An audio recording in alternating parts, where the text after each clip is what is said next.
Hey, Rochelle. Okay, am I going live? Let's see. Can you hear me? Hello, hello, hello. Hey, Kaybola. Hi, Risha. Welcome, welcome, welcome. I'm so glad that you all are here. And let me just make sure I'm going live. There we go. Okay, so I am live now on all the platforms. Hi, Jennifer. Welcome, welcome, welcome to the first of four beginner PDF sew alongs that we are doing. So I'm excited that you all are here. I'm excited to sew this dress with you all. So I did spend the last 24 hours making a it's not a muslin because I will be wearing it, but let's just call it a muslin for lack of a better way to describe it. And I'm excited to go through this pattern with you. Yes, this pattern does have a partial lining. Yes, this pattern does have a zipper, but I swear it is definitely beginner friendly, especially because we're going to be doing it together. And over the last couple of days, I have shared with you a couple of prep videos, one that would have helped you cut out your actual PDF pattern. And we're going to walk through that a little bit before we get started. And then also a second video that kind of walked you through the process of installing a zipper. Now, this pattern calls for an invisible zipper. You can definitely use a regular zipper. Hi, Shishi. Hi, Valerie. Welcome. Welcome. Hi, Tanya. Welcome. I'm so glad that you are here. Oh, definitely. Well, you can always go back and look at this video and sew this pattern if you really like it. But we'll be back for the next 4 Fridays. Sorry, we'll be back for a lot more Fridays, but we'll be doing beginner friendly PDF patterns for the entire month of January. So we're going to be going step by step. If you are sewing along, please, drop a spool of thread, drop a needle in the chat, or just say, hey, I'm sewing along, so that I can be checking in with you, making sure that, we leave no one behind. I do believe that this will be a fairly quick sew, but we are going to take our time because I want to make sure that if anyone is sewing along, that we're here to support. Hi, Tydri, welcome. Hey, Aisha, welcome, welcome. All my friends are joining. I'm so happy to see all of you. Hi, Nikki, welcome. Welcome to my Instagram family, my TikTok family, my YouTube family, and my Facebook family. You all are here, and I'm so excited that you're here. So here is the mock-up of the dress that we are sewing. It is Nikki of Beaute J'adore's pattern. It is an oversized puffy sleeve dress.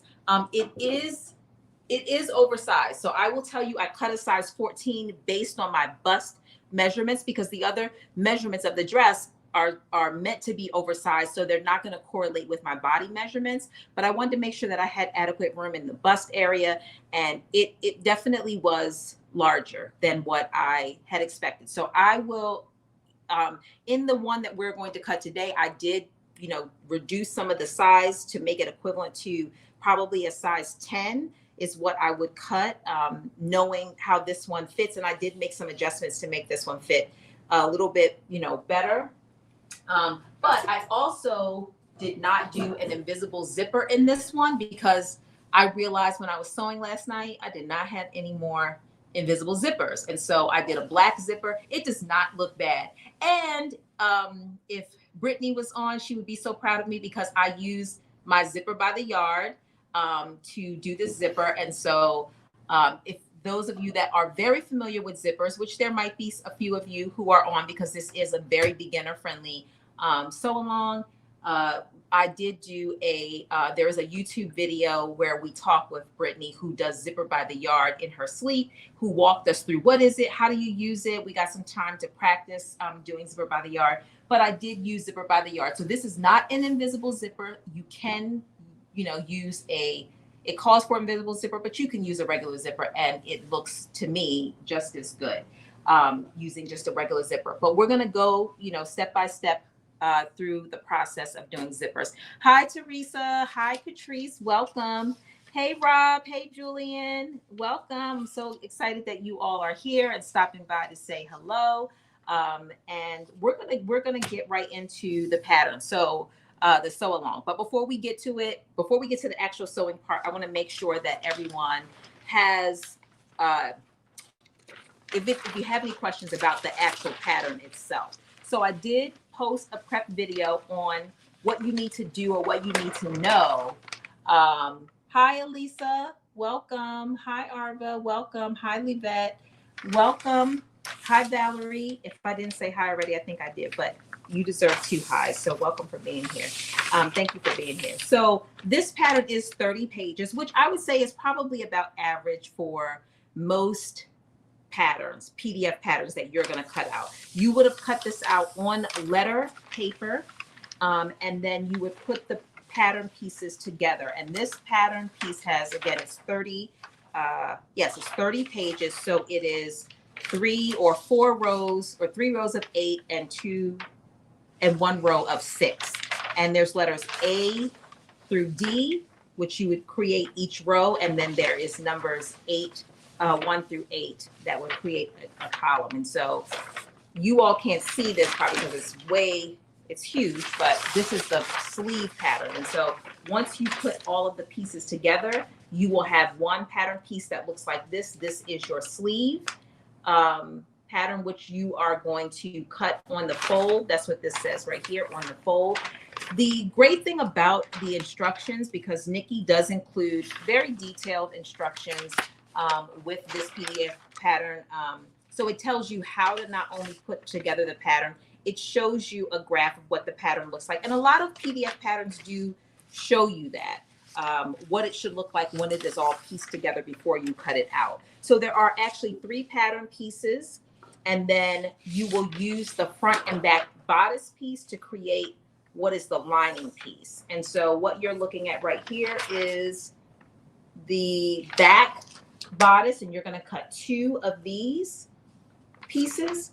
And then when you finish cutting the second piece, you could do one of 2 things. You can fold it, which is what I did, and then you can fold it on your bodice cutting line, or you can just cut it and then just have 2 pieces. But I would cut your 2 bodice pieces. You cut 2 of those fabric, and then I would cut this piece if you're going to make a cut, and then cut your 2 lining pieces. And then the last piece that you have is your front bodice piece. And you're going to basically cut this one piece on the fold. And then when you finish cutting that one piece, you can do the same thing. Either you're going to fold it at your bodice cutting line, which is right here, or you can just cut it on the line. And then you would just save 2 pieces so that when you go to make this dress again, you will want to put together, like tape this top, or the front, the bodice lining piece. You'll want to tape it to the bottom to make one whole piece. And then you'll have to cut it again when you are going to make your lining. The only other thing that I will mention about the bodice cutting line is that there's quite a few lines here. Some are straight, some are dashed, a variety of different dashes. Each one of those dashed lines correlates with your size, whatever size that you might select. And you want to use the dashed line that correlates with your size on both the front and back bodice to determine where you want to cut or how long you want your lining to be. So again, there's multiple lines, and if you have a colored printer or you look at this before you cut it out, those lines are not only dashed, they are also color coded to correlate with the sizes as well. So I just wanted to mention that piece. If you have any problems when you are cutting it out, definitely don't hesitate to drop me a direct message on any of the platforms, or leave a message below any of the videos, and I will be more than happy to kind of walk you through. The key thing is to make sure that you cut it on letter, that you cut actual size, and don't do anything like fit to page. Don't make any of those other types of adjustments. And then also make sure that your printer is set to letter and not set to A4, or that you're not using A4 paper, because the pattern is specifically meant to be cut on letter size paper and printed on a letter size format. So I just want to lay out those 2 points. So Tiffany says you go to Office Depot to have them print it all out for you, which is definitely a great shortcut to be able to do. I would recommend it for those that do not either want to use their ink to print it or don't have the time to print it. Send it to Office Depot. You can usually email it to them, and then you just slide by, pick it up. And I don't know how much it actually costs, but it shouldn't be too much because it's 30 pages. You said some of the patterns said A0 and A4 and letter. Okay, so when you mean some PDF patterns or this pattern particular? When I printed this one, it only said letter and the instructions say letter, but you are absolutely correct that there are various different sizes. So when you do have PDF patterns, right, PDF patterns in general, when you have some PDF patterns, you do want to pay attention to what it is telling you that you need to print, because this pattern only comes in letter, but there are some patterns that do come in multiple sizes or multiple formats. And so you want to make sure that you're paying attention to what format that you want to use, because like in my case, I do have A4 paper, and sometimes I do print on it. So I have to always be mindful, how is my printer set up? Is it set up on A4? Do I have A4 paper in the printer? It is very difficult to tell apart once you take it out the packet. So if you do have multiple types of paper, you want to keep that in mind. If it doesn't print correctly, most likely it's because of one of two things. Your printer is set up for a different type of paper than you have in your printer, or vice versa. So you just want to make sure you check that out. But this one is straightforward. It only gives you one option, which is letter paper. So you don't have to worry about sizing so much. Just make sure that you have the correct size paper and that you have your printer set on the correct size. Hello. Okay, so I have my fabric here. So this muslin that I did in corduroy. And I love it. It looks really good with a pair of boots. I will take pictures in it later and post those for you so that you can see. And then I am doing this one in it's a medium weight linen fabric that I got from Fashion Wholesale Direct. And so I'm excited to use it. This is my first time cutting into this because, as you all know, So Much Talent is doing a challenge this month. It doesn't start yet, but I started January 1st for myself, where you're basically using your stash. And so if you could see my stash, you would be ashamed of me, because I'm ashamed of me. I have so much fabric, and so I'm dedicated to using what I have. And so I'm excited to use this fabric. So it's a navy blue linen fabric, and it is a kind of a little bit of a heavier weighted fabric. And then I have some lining that I'm going to use for the lining pieces. So let me just see. There's a couple of questions. Do you have it where it can print the side needed? Tell me what you mean by that, Tiffany, so I can make sure I answer it correctly. Do I have it where I can print the side needed? Size. Oh, size needed. Yes. Thank you, Tiffany. Yes. So on this one, it does print all of the sizes. So that's a great point. On this pattern, and I'll just show you with the sleeve piece.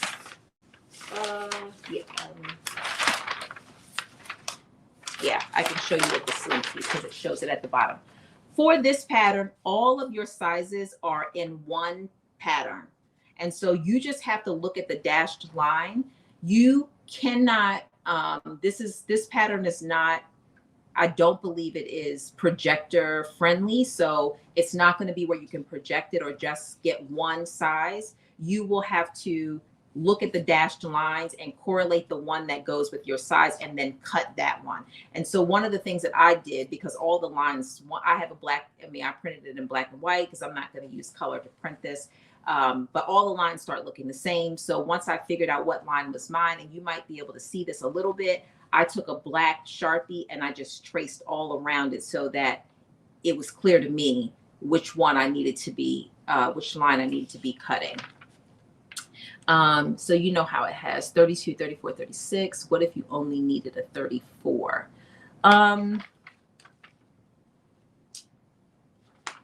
So this particular pattern, it has the patterns correlate with like American sizing. So it's like 6, 8, 10, 12, 14. because it's a dress and everything is in one, you could do some adjustments if you needed to do the adjustments, by, you know, doing some measurements on your body. So like if your hips were wider, for example, if you needed a larger size, like a 36 for your hips, or a 14 or a 16 for your hips, but then your top part, you may need a 12. You can do some adjustments by doing some grading. Let's see. You wanted to try the method where you get a clear shower curtain so you could trace out the size needed. I have not, Tiffany, I'm not familiar with that method of using the clear shower curtain.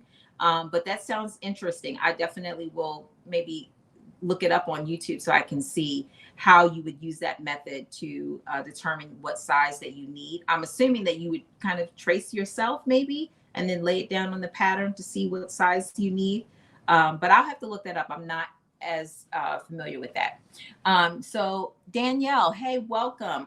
We are doing Beaute J'adore's oversized sleeve, puffy sleeve dress. It is a PDF pattern. It is beginner friendly PDF pattern. So that is what we're sewing today. And if you're able to see this dress, this is the pattern. This was cut in a size 14. I did make some adjustments with it after I tried it on. It was much bigger than what I needed it to be. But I cut out the size 14 based on my bust measurement. I am 39. And so based on the 39, it was telling me I needed a size 14, but I like it to fit. It's still oversized, but I like it to fit a little bit more, more fitted. It's not fitted. That's the wrong word, but a little bit more fitted, less baggy around the body part of the dress. The only other thing that I didn't adjust, and I'm still trying to figure that out, is because I cut a size 14, I do feel like my shoulders are a little bit longer. And so I think I might go back in and just bring the sleeve up a little bit, maybe like an inch, so it comes up here and it's not as down.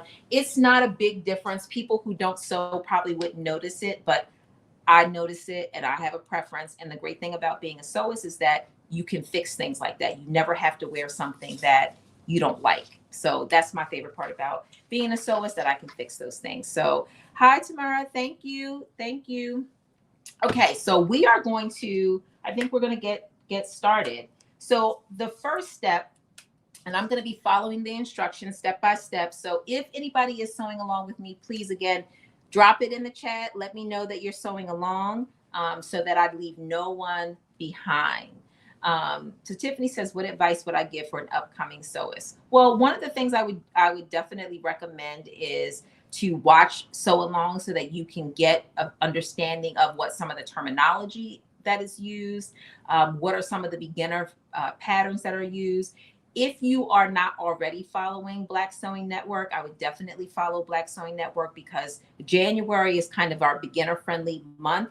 A lot of the hosts that are sewing for Black Sewing Network are all working on a variety of beginner friendly patterns. And that is not just garments, but from bags or bonnets, or, I mean, just everything that you can name. There are sewists that are working on that. But I would definitely, my first thing I would recommend is just getting on some of those lives, start listening to some of the terminology that is used, getting familiar with where you can start. A lot of people use a teaching style. Some of them just get on and sew, and you have an opportunity to ask questions like you're asking now. Others use a teaching style where they're going to walk you through step by step, and they encourage people to sew along. That's more of the style that I use, which is why it takes me a little bit longer to get through the patterns, because I like for people to start sewing, to sew along with me. And so I try to create an environment where people feel comfortable sewing along. Hey, Rochelle, welcome. I saw you on there earlier, but you probably didn't. I probably wasn't hooked up to my audio, so you didn't see. Yeah, so Tiffany, you started just in April, and that is great. I'm excited that you're here. Tell me what you have had an opportunity to sew. Have you done anything? Do you have a sewing machine? And have you sewn anything yet? So you can get the pattern if you are, let me see, you're on TikTok. So if you, I don't, oh, do I have the, I do. So if you go to the link in my bio, at the very top of my, as soon as you log into my bio, There is a link there, and all of the patterns that I'm going to be sewing this month, there are links there, including those that have discount codes. There are discount codes there as well. So the link is in my bio. And if you are on YouTube, if you're looking for the pattern, I have information in the community section. I have a post there. And then if you are on Facebook or TikTok, there's a link to my bio in all of those places, and you will be able to, and also in my highlights on Instagram, you can get the information there as well. There's links directly to the patterns, including all of the patterns that I'll be sewing this month. Okay, Tiffany, so you've gotten a lot of things done. So you're getting the hang of, you've done a jacket and you've done pants, then you're doing pretty good, because those say that, hey, I have a basic understanding of how to sew. Okay, so we're gonna get started. Keep the questions coming, and I will look up and answer them as we go along. So the first thing that you're gonna do is you're gonna take your two back pieces, and we're gonna sew them together by placing them right sides together. And then we are going to, and I'm just gonna share my my workspace. Yes, so you can see what I'm doing. So let me put these to the side and grab my back pieces.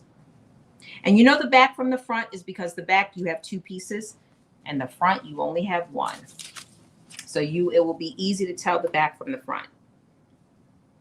So I'm going to take my two back pieces and I'm just going to slide this out the way a little bit, and then I'm going to put them right sides together. In this particular fabric, the front and the back are pretty close to the same.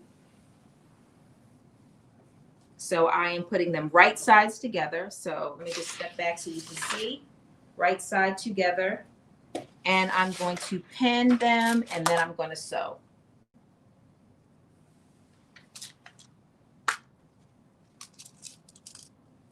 So do I have notches? So there are, yes. So there is one notch in this, in the back piece. And that is where it's going to tell you where your zipper is going to stop. And the reason why that's important is because when you are putting in the zipper, you are going to use a basting stitch all the way up to where that notch is. And then you're going to use a regular stitch from that notch down. So from the top of your neckline down to the notch, you're going to put in a basting stitch. And then from that notch all the way down to the bottom of the dress, you will use a regular stitch. Hi, Rose. So how did I prepare my fabric? So I prepared this fabric. I'm sewing with linen. It does kind of fray. So I serged all of the edges of this fabric before we started. Now, when I sewed with this corduroy, it does not fray. So I did not serge any of the corduroy fabric. But I did serge before I started this linen fabric because it does fray. And so it will just keep me from having to, deal with it fraying in the end. So that's a great question in terms of prep. Hi, Dory, welcome.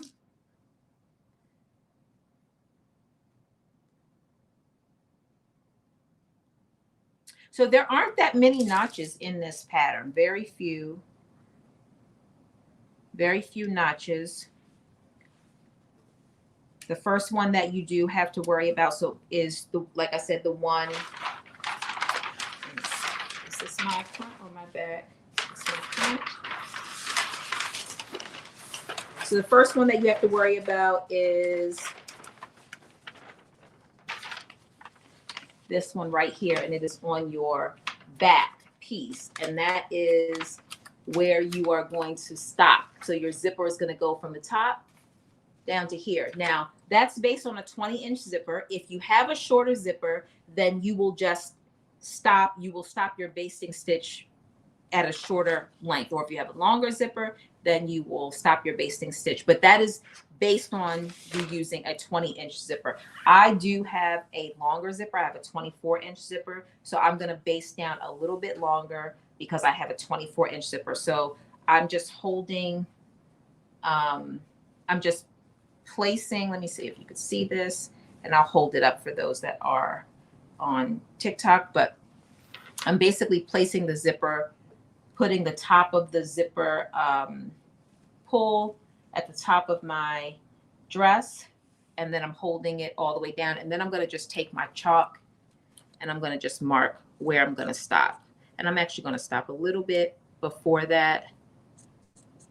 So I'm just marking it where I'm going to stop. And again, the reason why I'm marking that is because I'm going to use a basting stitch from the neckline to the notch, and then I'm going to use a regular stitch from the notch down to the bottom of the dress. Okay, so let's see. I don't have the pattern yet, but we'll watch your replay on YouTube once I get it. Yay! Well, thank you, thank you, thank you. Yes, so these sleeves they are pretty big. They are definitely dramatic sleeves. If you want a little bit of a less dramatic sleeve, then there are a couple of things that you can do. These, one, you can make your sleeve a little bit less big. These are huge sleeves. I'm just going to open up one so you can see how big it is. So this is folded. Let me just unfold it. This is one sleeve. This is one sleeve. So we do a lot of gathering around, or pleating, I should say. It's probably more pleating around inserting the sleeve, and that is where you get a lot of that drama. This is also a very thick, this is a thicker fabric. I don't think that these sleeves are going to be that dramatic because the fabric is not as structured or not as thick as this. So I think they'll be a little less dramatic. Let's see. So Rose asks, do I generally wash my fabric before making anything? I do. So I did not always wash my fabric, but now what I do is as soon as I get in, this has been my standard. This is how I've gotten myself into washing the fabric. As soon as I get in, I just throw it in the wash machine. That's the first thing I do before I even put it away. I put it in the wash machine, or if I'm busy, I leave the bags. I don't even unpack it. I just leave it by the wash machine. So it's sitting there. It's getting on my nerves by sitting there. So it's making me, want to wash it. Okay. So next thing is I'm going to adjust my, and let me just turn this over here so you all can see. There we go. Now you can see. Okay, so I'm going to adjust my stitch width to 5.0.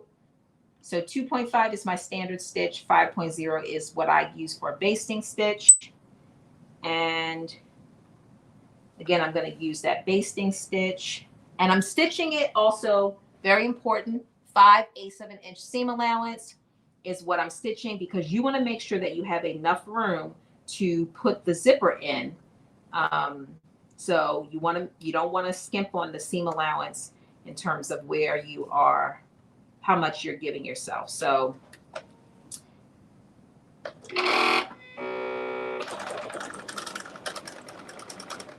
I am just now putting in a basting stitch.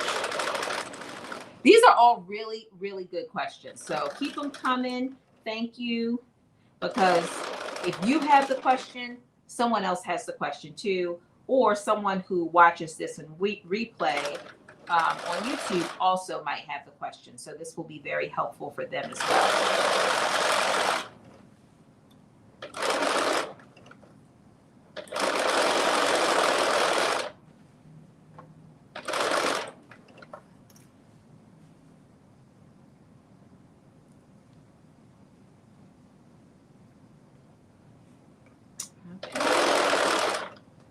So you want to make sure also that you're keeping your raw edges lined up. Okay, so now I got to the point where the bottom of my stitches, the bottom of my zipper would be. So I'm going to go back to 2.5, which is my standard stitch.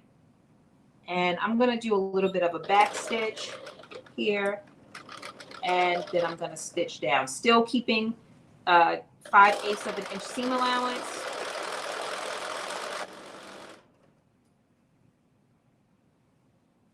Making sure my raw edges are lined up, or in my case, my serge edges are lined up. And I'm going to sew right to the bottom of this dress.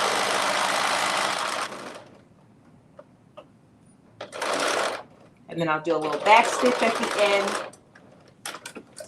And we are done that part. Now, the next thing that we're going to do is we are going to press open our seams. We're going to press open these seams. So let me just get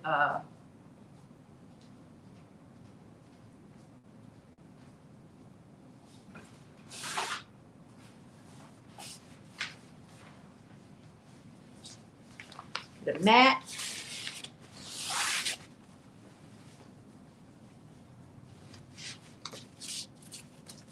Because we're getting ready to put in our zipper. But before we do that, we are going to press these seams open.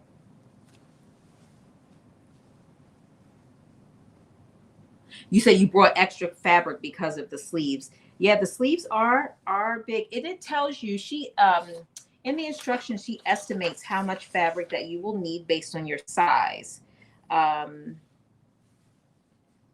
So if you're a size 6 to 12, she estimates 2 yards. And if you're a size 14 to 22, she estimates 3 yards. And I definitely would say that that is the case for sure.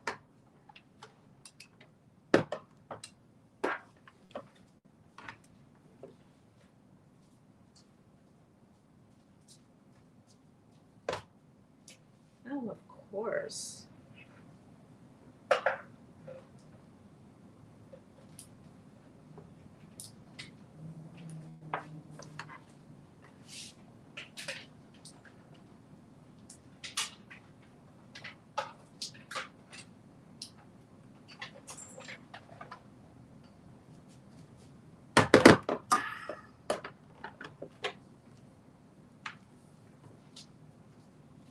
Okay.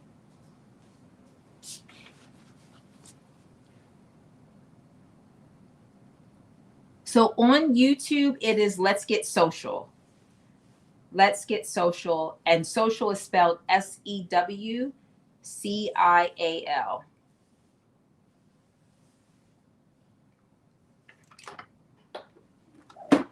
Okay. Yeah, on YouTube, you'll be able to find, you know, the prep video for if you haven't, if you plan on sewing this pattern in the future, you can see a prep video where I walk you through, you know, what I did when I cut out the PDF pattern, how I laid it out, how I cut it out, what I used to put it together. So I show you a little bit about how to use the glue stick versus how to use tape. Either one works fine. I show you the order, I show you how I cut it out, all of that. And then I also have the prep video on how to do the zipper. So that both of those would be really helpful for this pattern. And before we do, each week before I will be doing a prep video for each of the sew-alongs. Just what steps you have to take. So that if you want to watch ahead of time or you want to get familiar, then you will be able to do that. So I got to wait for the steam to just come out of this iron. I just realized I didn't have it on all that time and I thought it was on. Yeah, so I did try on this dress, and the sleeves are, you know, are big, but I like it. I definitely like it. Like I said, the one thing I think I am going to do is take this top part out and probably kind of cut maybe an inch off of the top of the sleeve, just because I'm short. I don't have broad shoulders, so it kind of hangs a little bit. The fact that I cut a couple sizes too large, and I don't have broad shoulders, it hangs a little bit lower. Where did I get this ironing mat? I got this ironing mat from Amazon. I think it might be in my Amazon store. I will look. I'll look and see, and I'll post it. I'll put it in my stories, or I'll put it on the community tab. I'll put a post there. But I like it a lot. It keeps so this iron, it keeps steam everywhere, and it keeps my counter from being wet when I'm working with my fabric. So I really like it a lot.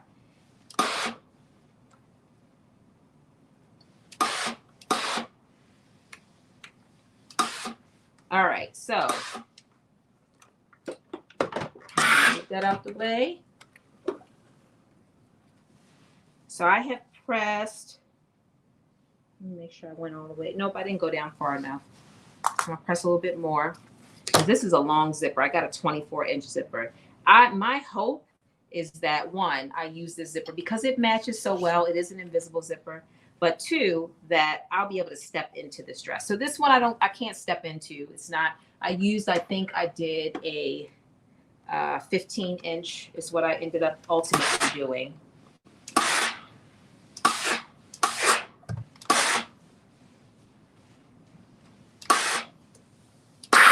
There we go. All right, so once you press open your seam, the next thing you are going to do is you are either going to pin your zipper, the right side of your zipper.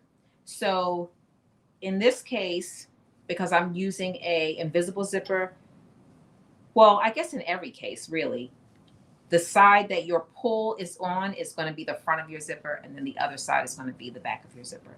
So you're going to put your front of your zipper face down onto, and so you all can see this, you're going to put the front of your zipper face down onto your seam allowance. And you're going to put the top of that pull, the top of the zipper pull will go to the top of your garment, your fabric. So it'll sit right at the top of it. So it won't go above it, but it'll sit right at the top. So the tops of the zipper, where there is no zipper pull, that can hang off because you can cut that off later, or it actually will be hidden by the lining when we put the lining in. But you're going to make sure that that zipper pull is just sitting right at the top of that. So not above it, but right at the top of it. You shouldn't be able to see it from the other side. So there's a couple of ways in which you can pin this down. So right side of your zipper is face down right over the seam allowance, and it should line up right with the middle of that seam. So it should be right, the zipper, zipper teeth should be fitting right in the middle of that seam, because once you pull the seam apart, the zipper should be like right there in that middle part. So there's two ways that you can get this down. You can use zipper tape, and I show you a little bit about how, let me see if I can pull this back a little bit so you can see. Here we go.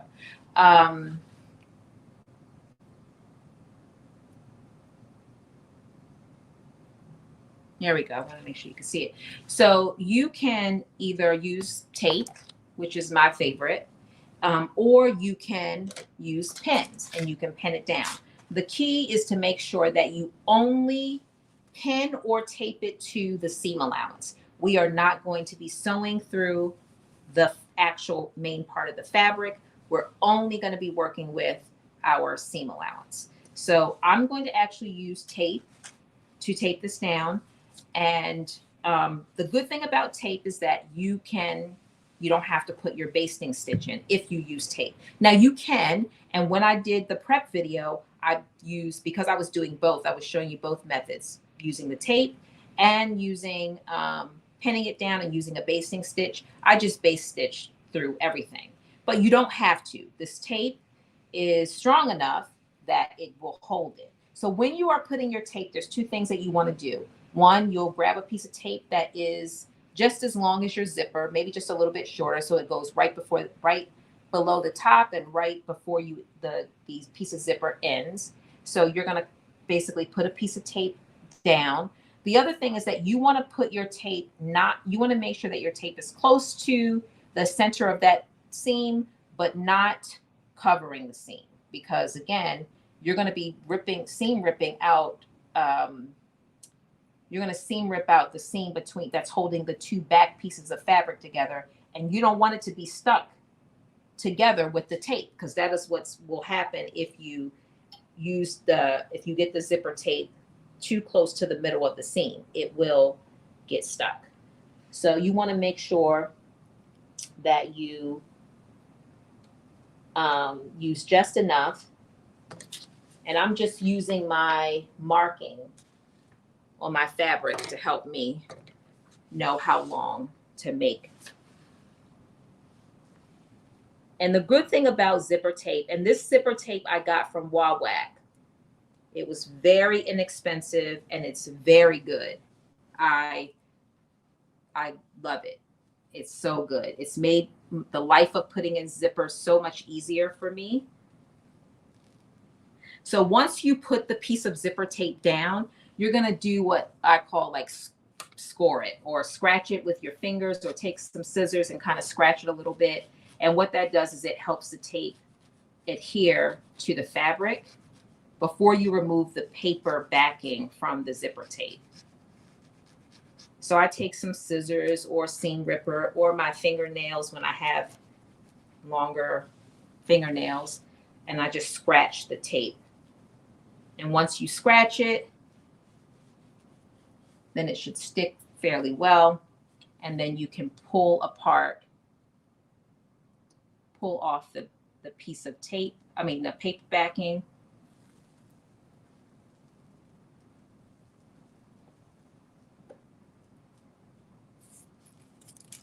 And then you're going to take your zipper. And I usually keep it zipping. When I put the first side on, I keep it zipping, and then I unzipping it when I'm doing the second side, just so I can see. So, but either way works. You could unzip in it or you could zip in it. Feel it out and see what works better for you. The main thing that you want to do is make sure that your zipper teeth are as close to that seam as possible. That's the main thing you want to do. So I'm going to just slide this down. This is a long zipper. 24 inches is pretty long. And the other thing that you want to do, if you pull it down and you're like, okay, my zipper pulls down at the bottom. So how do I know where to place the top of the zipper? Well, you have a little zipper top. It's usually a little piece of plastic or a little piece of metal that's at the top. You're going to put that piece right below the top of your fabric. That's going to be at the top. So you still will have this little piece that will extend beyond your fabric, but you'll know where to put where the top should be. It should be right where that little zipper top is, or that little piece of plastic or metal, depending on what zipper that you use. Okay. And again, you want to do right side facing down and get as close as possible to the center. And again, the great thing about zipper tape is that if you don't get it right the first time, you can lift the zipper up and you can make like little adjustments to it. And then once you get it right, or as close as you want it to be, then you just press it down. Let's see. So this tape that I'm using, it is, it's called, I think the one that I picked, it's called leather adhesive tape. But I think if you go onto Wawak, www.wawak, if you put in zipper tape, it will come up. I'll post it too in the community on YouTube, and I'll post it in my stories on Instagram. So I'll link to it so you can know exactly which one. Okay, so now I have the one side of the zipper down. The next thing I'm going to do is I'm going to lay down my second piece of tape.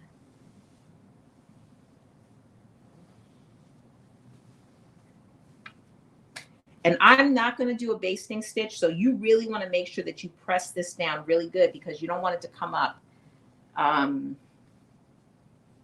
once you remove your basting stitch. You don't want the zipper to come out. Now I'm going to remove my basting stitch, and then I'm going to stitch down. I'm going to do a permanent stitch to the zipper. But before we get to that, we are going to put down our other side. Hi, Renita. Welcome. Hi, Katrina. Thank you, Rosewood. I appreciate that.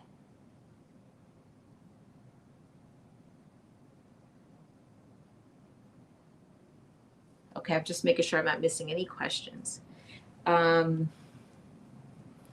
okay, here we go. So I'm putting down my other piece of tape. Again, I am putting it the length of the zipper. I'm starting like right below the top of the garment where I want the zipper to be. And I'm making it just as long as my zipper. I'm also getting as close as I can get to the center seam without going over the center seam, because I don't want any problems when I go to remove my basting stitch. And this tape is sticky. It will cause you problems. I mean, it's not irreversible, but you know, why have problems if you don't need to? And then once you get your tape down, you're just going to score it or scratch it. You can use your fingernail, you can use some scissors, you can use a seam ripper, anything with like a little bit of a sharp edge, and that just helps the tape just adhere to the fabric. Thank you all for all the likes. I appreciate that. Okay, here we go.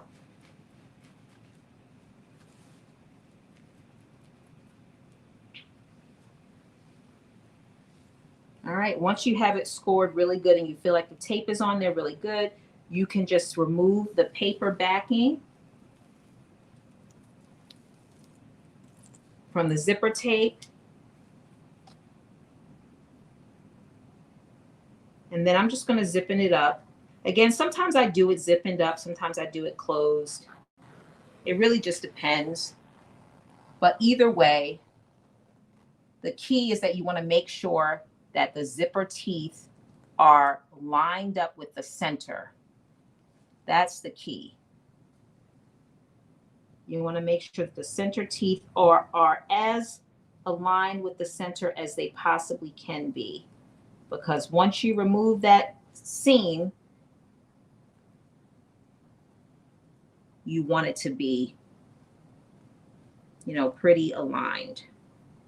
And so the great thing I like about zipper tape is that you can lift it up, you know, before you start pressing it and kind of sealing it to the zipper tape, you can lift it up a little bit and make sure it's really right there. And I do that. I play around with it a little bit if I need to move it over if I need to. All right, I feel like I have it. So I'm just pressing it a little bit before I use my seam ripper and remove my seam. So I'm going to open up this seam all the way to the bottom of the zipper.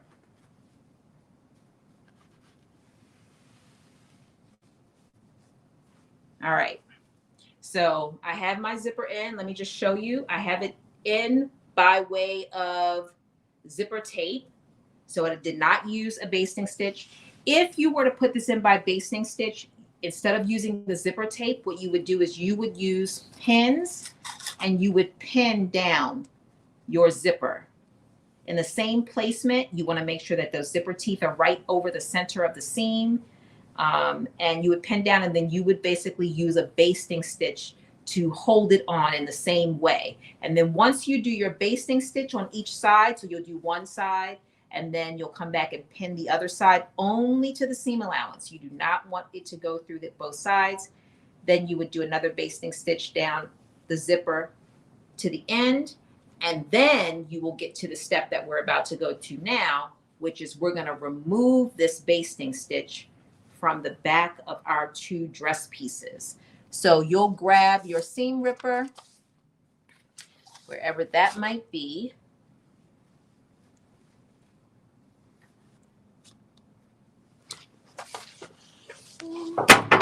There we go. And let me see. All right, so I'm going to take my seam ripper, and if you're using the seam ripper the quote unquote proper way, you'll make sure that that red bulb is down towards the bottom of the fabric. I will tell you, I'm always nervous about doing it that way. I do it sometimes and sometimes I don't. But the first thing I'm going to do is just remove those initial stitches, which is what I did here to kind of open it up a little bit. And then I'm taking that red bulb and I'm going to feel for it because this is linen, so it will go through it, but it seems to be gliding through fairly quickly. So I'm not as worried. It's going through. It went through the first couple of ones. I watched some YouTube videos and I see people taking their seam ripper and they're like going really quickly, and that makes me so nervous for them. I've only had a couple of times where I've actually ripped through my fabric, but like I said, this is going really well. I feel all of your positive energy and anxiety as you see me seam ripping this. But if I can get it in there.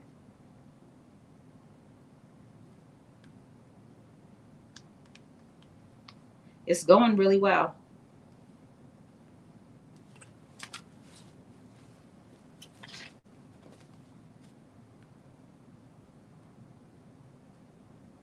Come on. It's so much easier to do it the other way. Well, not easier. Let me not say that. It's not easier. It's easier to get the needle in.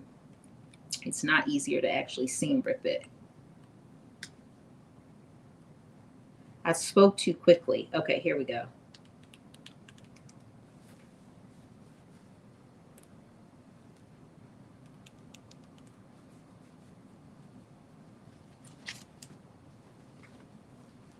Here we go. And there it is. Okay, so I have seam ripped this entire piece, and now I'm going to unzipping it because I need to permanently stitch it in. Again, the only thing that's holding this in is my tape. So I do want to remove, you will have some little pieces of thread that come off. You do want to try to remove some of those just because they can get stuck in your zipper, and that will be a nightmare trying to get it out of the zipper. So you do want to try to remove those pieces of thread that came out when you seam ripped as much as possible. Okay, so here we go. I have seam ripped this, and now I'm going to take my zipper and I'm going to come all the way down, and you can see that it opens it up, and it's almost as if it's already, it's done. It's a done deal. It gives you like a really good idea of what your back is going to look like. Doesn't that look so good? And that's just with the tape. Now we have to permanently fix it. So we have just used tape to show us what it's going to look like. So we have to permanently put it in. So I'm going to open up my dress. I've opened it up down to where I've seam ripped it. And now I'm going to go to the sewing machine and I'm going to do a permanent stitch and it does, using the zipper tape, it does save you time, especially if you skip the basting stitch. Now, depending on the fabric, depending on your comfort level, you may not want to skip. You may want to use the zipper tape, and then you may want to use a basting stitch as well. Like I said, I did that in the tutorial, but I do explain that the basting stitch is not necessary if you use the tape, because the tape, as you can see, it holds it on really well, especially if you like press it on. It holds it on really, really well. Hi, Anna. Let's see. Hi, Miss Tata. Hi, Cynthia. So I'm definitely going to drop. I will look out for it sometime either this evening or tomorrow. I will drop the details on the mat. I will drop the details on the tape as well, so you can know exactly what I used today. Okay, so I put my zipper foot on. I have a zipper foot that I'm going to use. Let me just turn this here and let me put the focus on the sewing machine so you can see. And is it showing it to you? I think it is.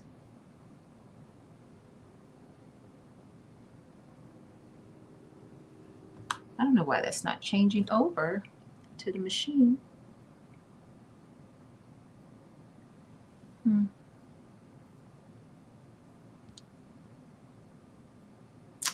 Let's see.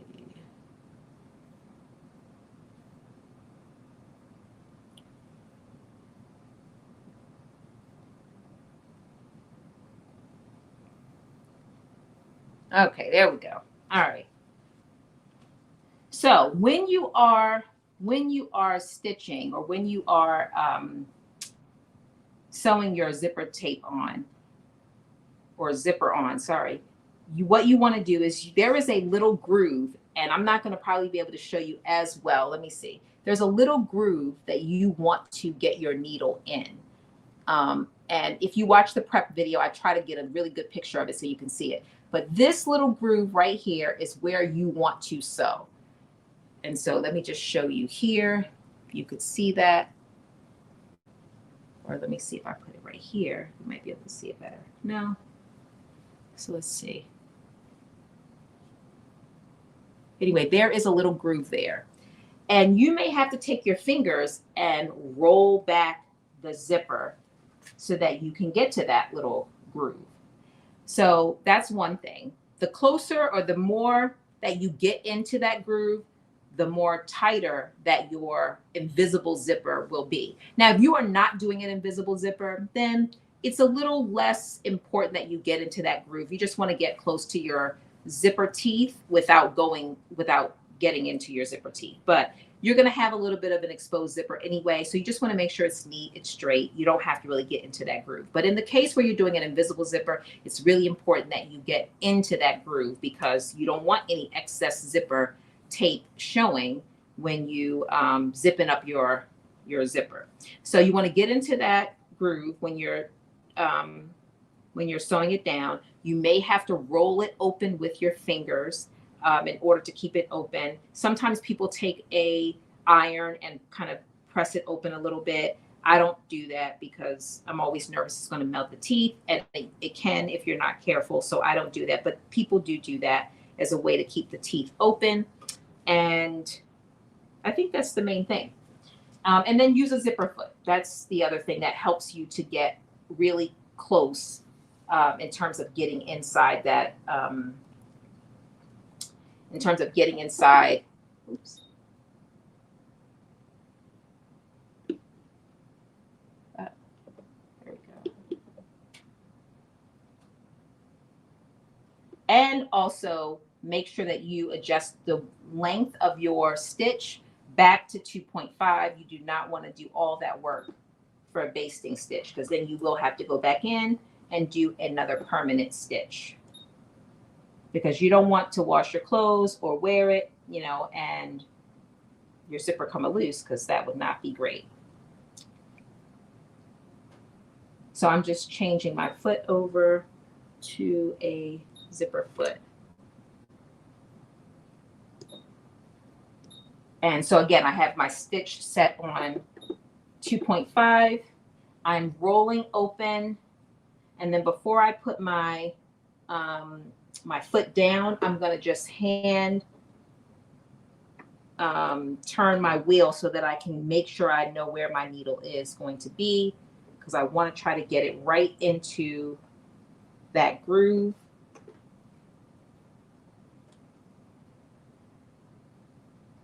Okay. And it does take a little practice. So if your first one doesn't look great, that is okay. That is perfectly okay.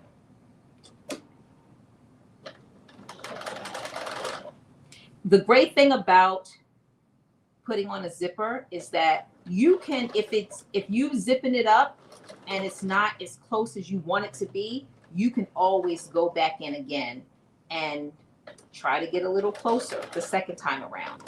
Oh, the other thing I wanted to mention is we are only sewing on the seam allowance. So I'm just going to show this. When you are sewing, you have to open up. You have to open it up like this. So you're going to open it up. So this is your seam allowance right here. You're opening it up. You don't want to have it closed like this because that will mean you're sewing over your entire garment. You want to open it. So open out that seam allowance before you stick it under the sewing machine so that you are only sewing on the seam allowance. That's probably the most important thing I can say. And that's whether you're doing an invisible zipper or a regular zipper.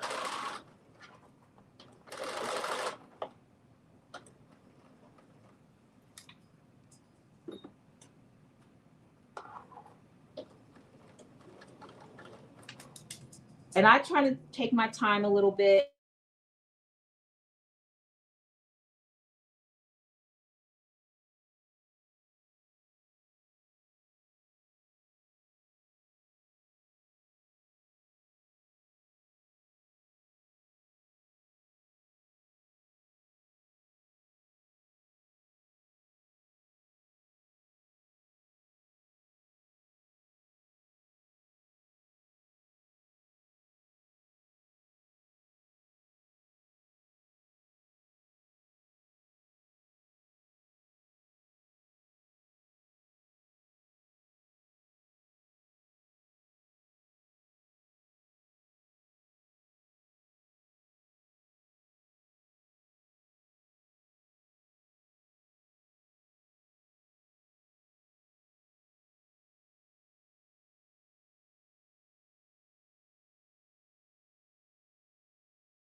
There we go. Okay. We are back in order and my phone is on Do Not Disturb, so hopefully we don't have any more disruptions. Thank you for the gifts and thank you for the likes. The more you like on like TikTok and even on YouTube, I appreciate you for all of the likes, and on Facebook as well. I appreciate you. The more it pushes it out to other people to remind them like, hey, we're having this awesome sew along. Why don't you get on and watch? My goal in focusing on PDF patterns this month is that people will feel more comfortable with doing them. It's just different. It's different, a different process. But once you become used to it and comfortable with it, there are a lot more, what I would say, options that you have outside of just what you see with the commercial patterns. We also have a lot of sewists in our sewing community, like Nikki, who created this pattern that you have now the opportunity to be able to support when you feel comfortable with the PDF pattern. So I'm excited about all the patterns that we're doing this month. And we will likely do another PDF pattern month too, before this year is out. So as I was saying, I try to take my time a little bit. I feel like when you take your time on the front end, then you don't have to go back on the back end and do another row. But it's not a bad thing if you do. It's just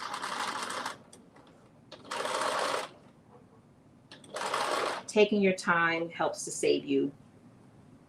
Taking your time in the front end saves you a little time on the back end. So what I'm doing here, you can't see my fingers, but I am, before it's going underneath the needle, I'm just taking my finger and opening up the, I'm just opening up the,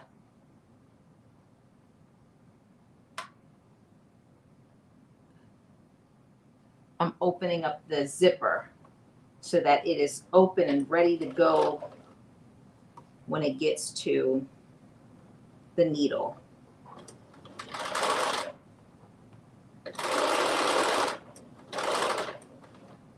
And then I do a little back stitch towards the end, and one side is done. And if you want to have an idea of what it looks like, now when the side is sewn in, we have one side sewn in and one side not. And you probably cannot tell, but here it is. And I don't want to pull it too much because I still have to sew the other side in. But I can already tell just because I'm pulling it. So the side that has a little bit of pull to it is the side that is not fully down. It's not permanently down. So I'm going to put the other side down.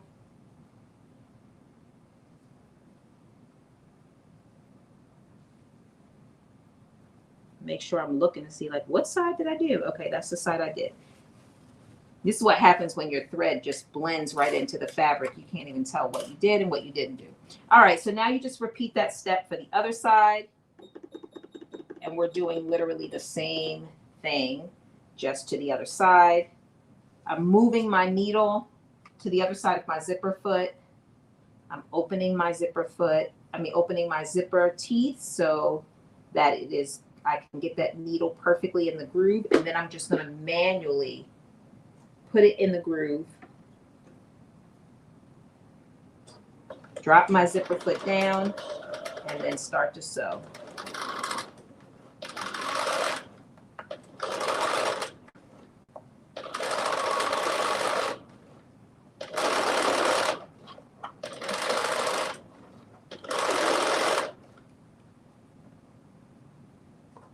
Yes, so this live will be saved on my YouTube channel. So you will be able to go back and watch step by step. And I'm behind on a little bit of them, but I'm trying to also go in and put the timestamps in. So that allows you to fast forward, particularly with these lives where we, take our time and are answering questions. If I'm able to go in and put the timestamps, you'll be able to just click through and say, oh, I want to see the part on the zipper, or I want to see how you put the lining in.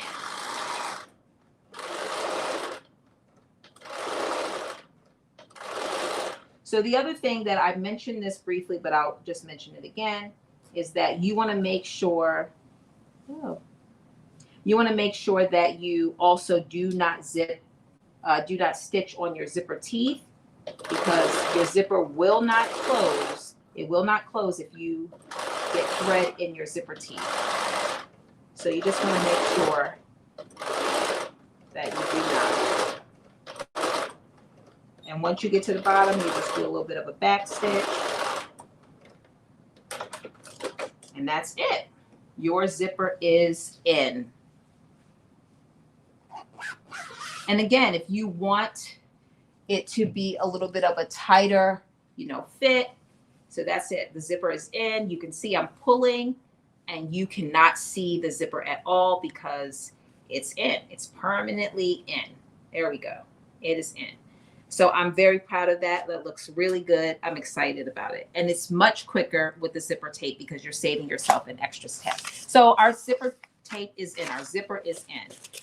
Okay, so now we are going to go to the next step, which is that we are going to put on the lining pieces. So we're going to put on our back lining pieces. So we're going to take our dress back and we are going to face it right side facing up, looking at us. And let me just switch that over so you can see that.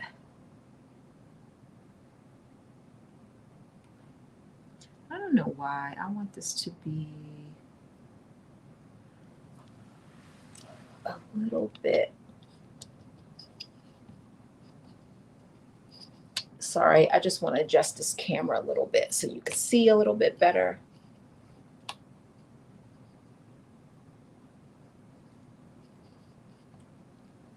think that's better. I think.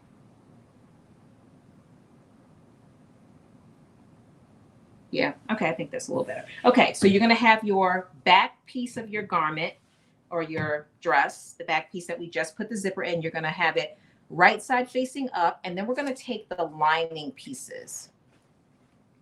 So you'll know which one is the back lining because you have two of them. So the front lining is one single piece, the back lining is two pieces. So you're gonna take the back lining piece and you are gonna place the back lining on the back of the fabric. You're going to paste the lining on the back fabric right sides together.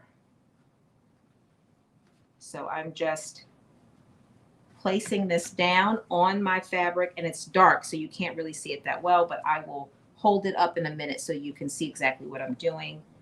But I literally have laid, let's see, can you see that?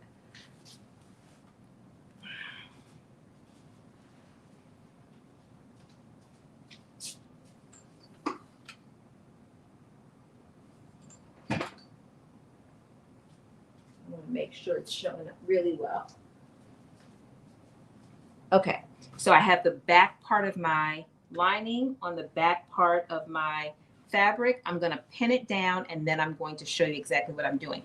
So you're only going to pin the neck part only. That's it. You're just pinning the neck part only. And I'm actually going to unzip in this a bit. So you're pinning from that corner neck piece, and I'll show you this in a minute. But around the neck, you're just going to pin the neck part only on both sides. We're going to leave the shoulder part. So it's just around here. We're leaving the shoulder part open.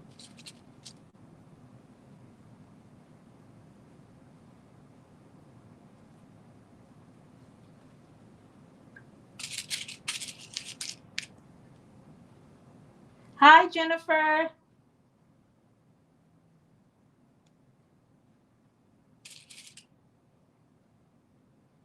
So, Teresa, you should be able to see now. Tell me, can you see? I think I fixed it.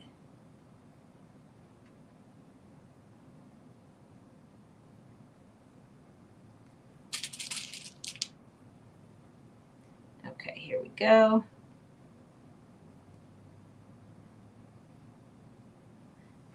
All right. So I have pinned just the neck, and I'm actually gonna zip in it and show you so you can actually see, because I feel like I'm showing you that, but you're probably like, what are you showing me? So let me just pin this other side and then I will show you both sides. And I'm also opening out the zipper. So just like how we had to open it out to stitch down the zipper onto the seam allowance, I'm opening it out as well. So I'm going to show you, I'm going to hold it up and show it to you so you'll be able to see it. Okay. I wanted to make sure it was back on your end. Thank you. Yeah, I had a phone call. I usually put my phone on Do Not Disturb at the very last minute before I get on, just so I don't have any disruptions like what we just had, but I forgot. Okay, so let me just hold this up so you can see what I've done. So this is the back of our dress, right sides together. So this is the right side of our dress, the dress fabric, and this is the right side of our lining. This is the right side of the lining. So right sides are facing each other. And then I've folded out the zipper. So here's the zipper. I folded it out. So this is the zipper teeth. This is the seam allowance. It's folded out.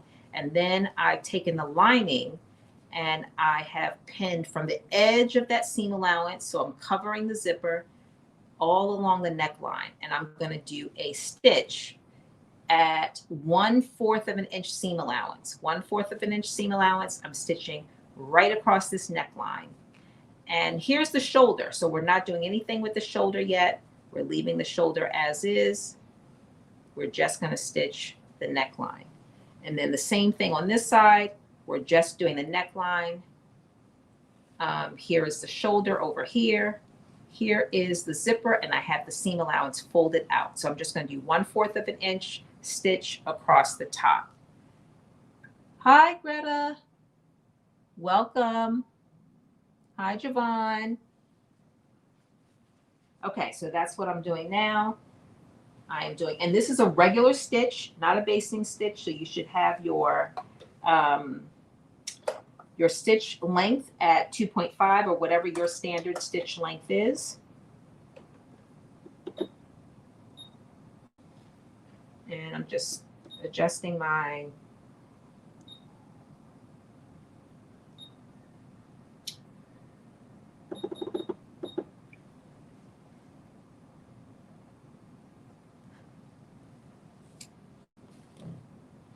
turn that over so you can see. Okay, and now at 1/4 of an inch seam allowance, I am going to stitch right across that neckline only.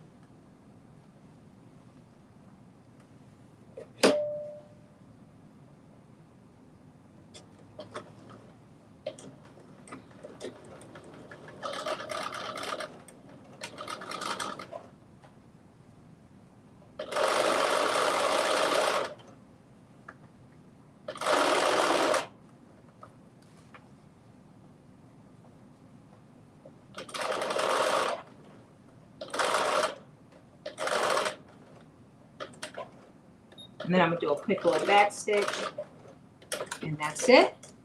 And now I'm gonna do the other side. Hi, Shem. Thank you for the gifts. Thank you for the likes. I appreciate everyone. Is anyone else expecting snow this weekend? We are expecting snow on Sunday. I don't know how I feel about it.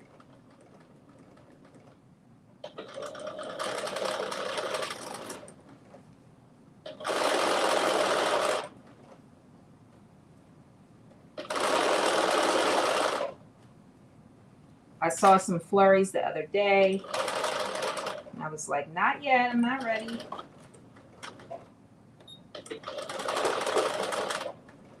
All right, so we've done across the top. And so now that we've done that, we've done that. Let's see, where are we at? Now we're gonna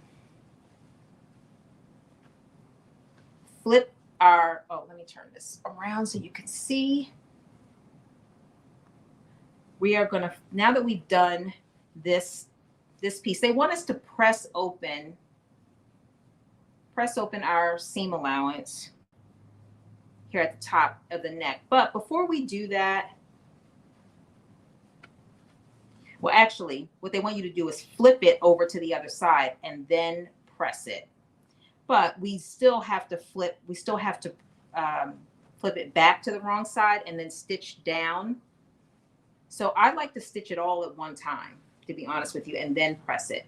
So we just went along the neckline. The next thing that we need to do is stitch, open out that seam allowance from the zipper, and then stitch as close as we can to the zipper teeth. So under here, this is again the zipper teeth right here. This is our lining, just like what we had before. We're gonna pin this, and then we're gonna do a stitch going straight down as close as we can get. Oops, as close as we can get to the zipper teeth without going into the zipper teeth. So basically line up those raw edges, pin it, and then we're gonna stitch straight down. Then we are gonna flip it, and you're gonna do the same thing with the other side. You are going to stitch straight down. So you're covering your zipper. Your zipper is under here.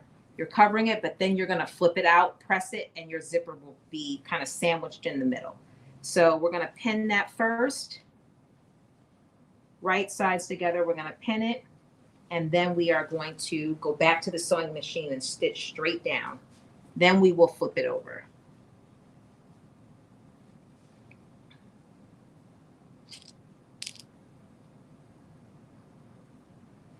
Let's see. You said you need some snow in Georgia. You know what? Didn't it snow in Georgia last year? I know you all don't get snow regularly. You said, they say we're going to get some but you think it's just going to rain. Well, I will tell you this. I don't really have too many places to go. I got jury duty next week. But I would think I would much rather have a little bit of snow than rain. We've had a lot of rain. I'm saying a little bit of snow, not like you're stuck in the house kind of snow. Just a little bit. Thank you, Nikki. How are you? That's what he said. Nope, it gives me a valid excuse to call out from work. Ah! I hear that. Look, well, if you work in healthcare, which I did I do now still, but when I was like a nurse, and I still am a nurse, but when I was taking care of patients, like rain, sleet, or snow, you had to get there and stay until your coverage came. So there was many times where I did not leave because people couldn't get to work. Many times in my long career. Let's see. Oh, who was that? Oh, Nikki. Nikki? What? Nikki, you were in the Instagram. Oh, are you saying Instagram? I thought you meant blocked on Instagram. Like, I know I had to be misreading that because I don't see any under any circumstances. Ooh, let's see what's going on over here on Instagram. I didn't have you up. Okay, there we go. All right, so I've pinned it, and now just my lining. Again, right sides together. The same thing that we did around the neckline, we are now going to do going down the zipper. So just for a recap, it's pinned. This is my lining. It's right sides together. So this is the right side of the lining facing the right side of the back of the dress. I've pinned it all the way down. I am now going to do a stitch straight down as close as I can get to the zipper teeth without going, sewing the zipper teeth. And then we are going to flip it to the other side and we're going to press. That is what we are going to do.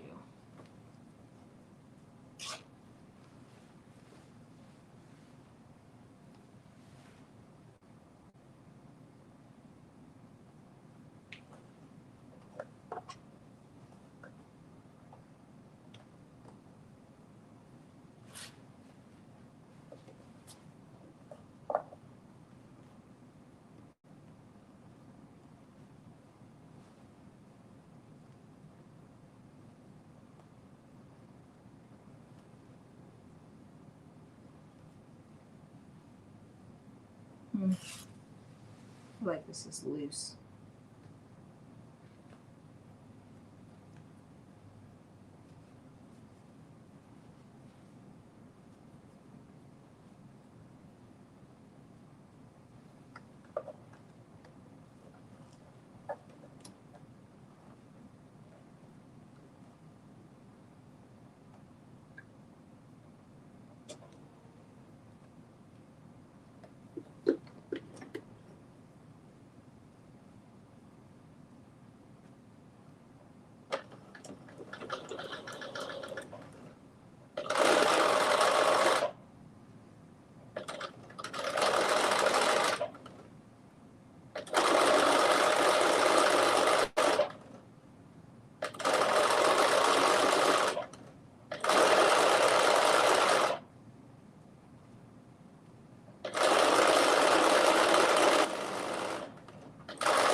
Back stitch, and that's it. One side is done, and now I'm going to do the other side. And you also, before you flip it, you can cut off that little extra. And then you can flip it out, and this is what it will look like when it's flipped. Now we still have to press it, but you can see now your zipper is kind of exposed, and it will be out a little bit more once I press it. But your zipper is a little exposed. You see that? Oh, let me see. I think you can see that a little bit better.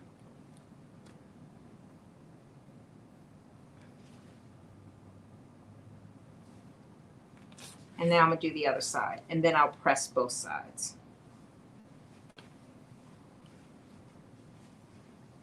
The lining, Shim, yes, but the fabric is linen.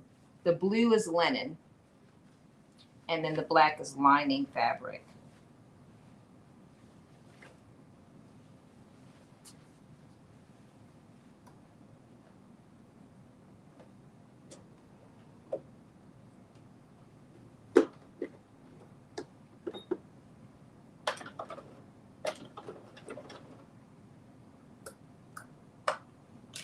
Yeah, this is like a medium weight linen fabric that I got from Fabric Wholesale Direct a little while ago.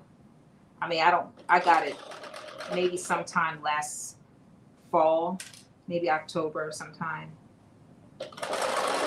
And I never used it. So I'm determined now. I'm participating in the So Much Talent Challenge of using what we got in our stash. And so I am determined to use what I have because I got a lot.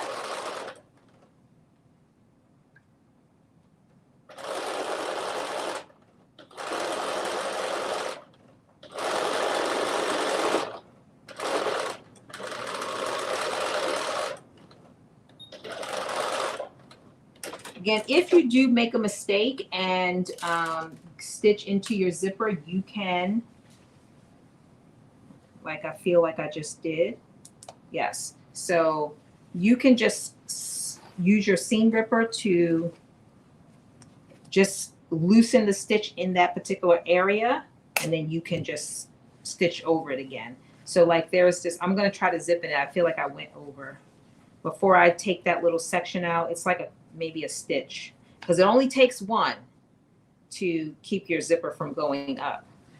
So I'm going to try to zip in it, and if it does not zip in, then I know why, because I felt it when I was sewing. I felt my, yep, there it is. So there's one little part right here. So you can use your seam ripper and just pull those couple of stitches out.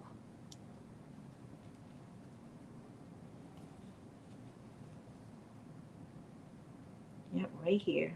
Here it is. It's like 2 stitches in there.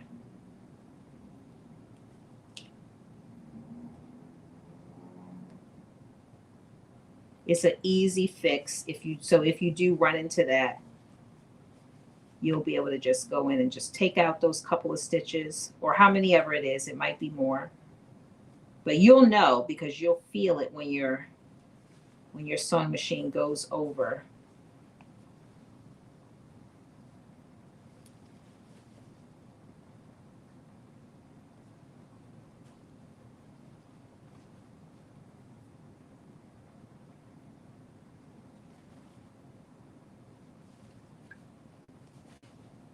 Yeah, you will feel it when your sewing machine goes over that, those zipper teeth.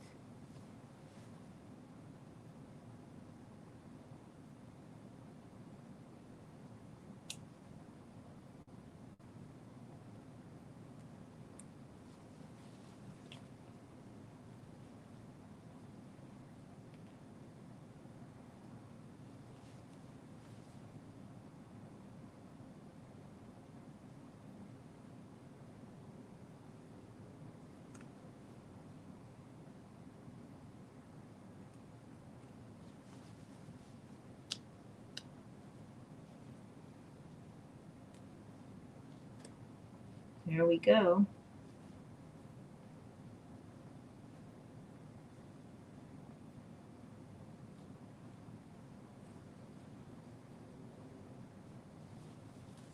There we go.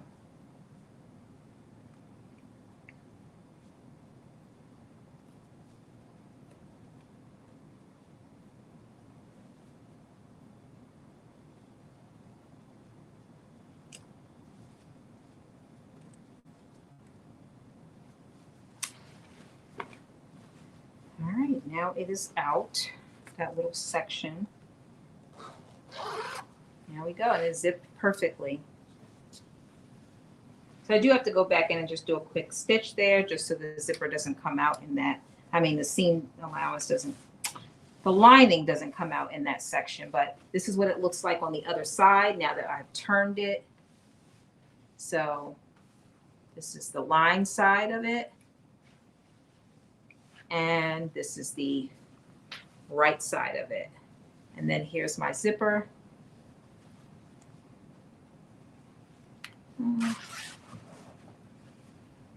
There we go. So you want to press this down. Now that you've done those pieces, you'll take your iron, you'll press that.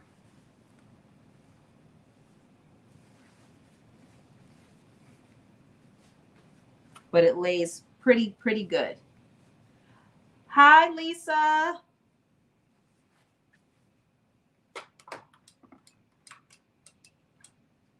Yeah, you know what? I have gotten so much better at invisible zippers just by practicing and doing them. But it was not my favorite thing. Not too long ago, it was not my favorite thing. Thank you, Shim. Now I've gotten much better at them just from doing it. Just from doing it. Okay, so we're going to press that flat, and then we are moving on to the front. We're going to do the same thing. We're going to attach our lining to the front piece. So I'm just getting ready to press this.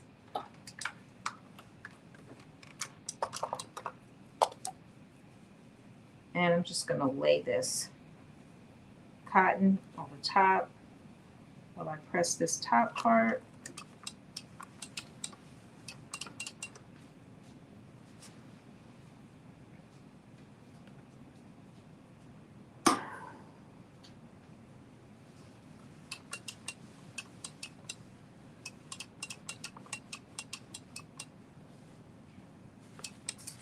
And then we are literally going to do the same thing for the front side.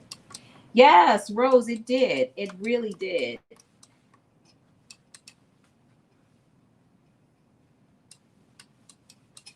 It was not too complicated at all.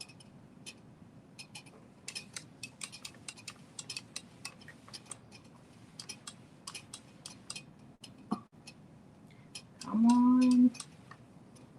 So this new iron that I have, I bought it a while ago, but I just started using it because it has a big tank with all this water in it. But it takes a while. Like my other iron that I had, it gets hot and steam comes out immediately. Now this iron does great once it heats up, but it doesn't stay on for long. It cuts off after a while. So that's the only downside. And then you have to wait. And I'm impatient. I want to move on. But it's nothing like a good pressed garment. It just looks so much better. Yes, it has the auto shut off. Yes. And I like it to just stay on. I don't know if I can turn that piece off, but I don't like it. I don't like it. Oh yeah, see that looks, but then I feel so much better after I iron because it looks so good. It just looks so perfect.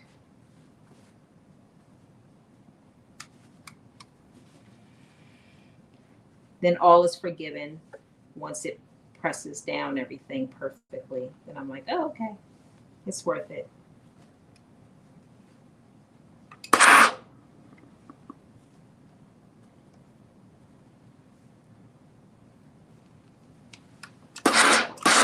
Right. I don't like auto shut off. I like the steam to be available at all chances.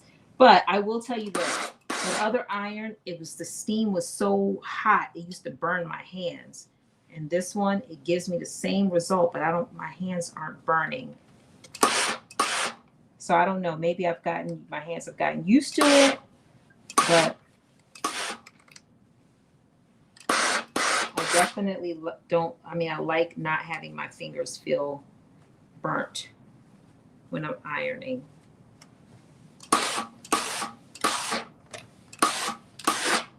Okay. So we are done with this piece for now. I'm going to lay this to the side and we're going to grab our front piece. So that's our single front piece and our single lining. Thank you. Thank you, Lisa. So I bought this linen in 2 different colors. I bought it in like a green, like a mint green, and then this navy blue. And I like them both equally. Okay, so we are going to literally do the same thing on the front lining, in that we are going to, let's see, I already did all those steps. Okay, so right sides together. So we're going to take the right side of our lining, we're going to have it facing up towards us, and we are going to take our, the right side of our front bodice, our fabric, and it's going to be facing up towards us.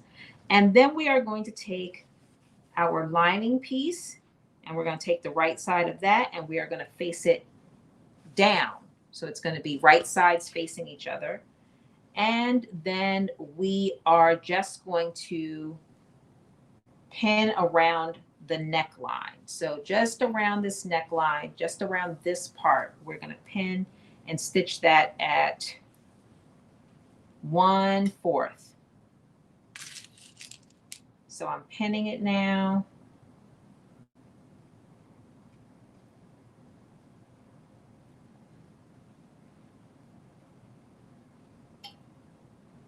Just the neck part only.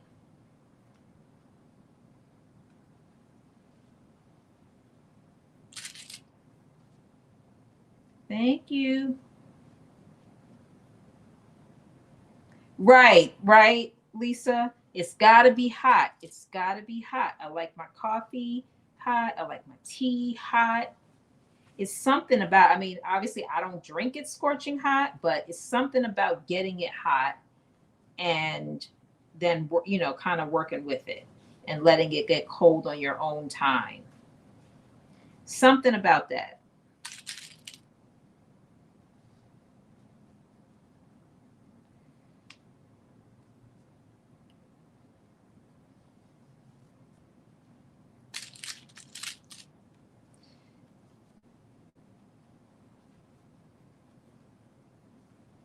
All right, let's get this together.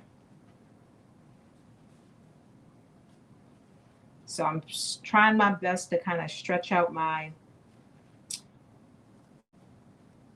lining a little bit because it is a little bit shorter for whatever reason. So I'm going to actually take this out and pin it from the middle, line up my middles, and then pin it towards the outside. There we go.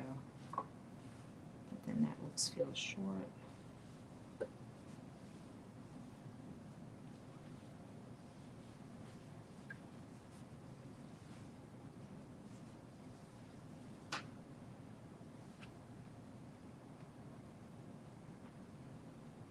Sometimes when it doesn't line up, you got to repin it.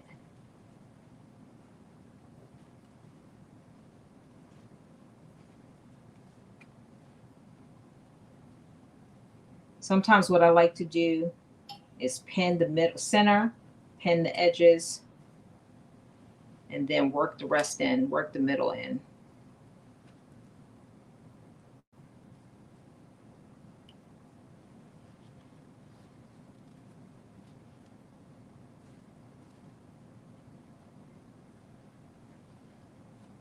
All right, I feel like this is coming along a little bit better.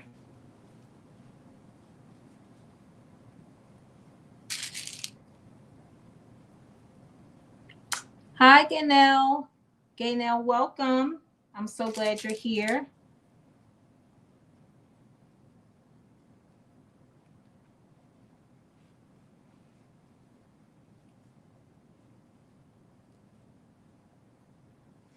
Is anyone sewing along or planning on making this dress later? If you do, please tag me. I'd love to see when people make it. And if you do have any questions when you do make it, let me know. I'm more than happy to share any of my experience that might help it make it easier for you. I will tell you that the dress is meant to be oversized, but even with that, I needed to come down a little bit. So this one I cut in a size 14, and this one this is more like a size 10-ish. So it's a much smaller. You'll see when I might even try them both on, if depending on how long we take, just so you can see the difference, because I think that'll be helpful. Hey, Carm. Okay, so I'm going to stitch around the neckline, and I'm doing 1/4 of an inch stitch around the neckline.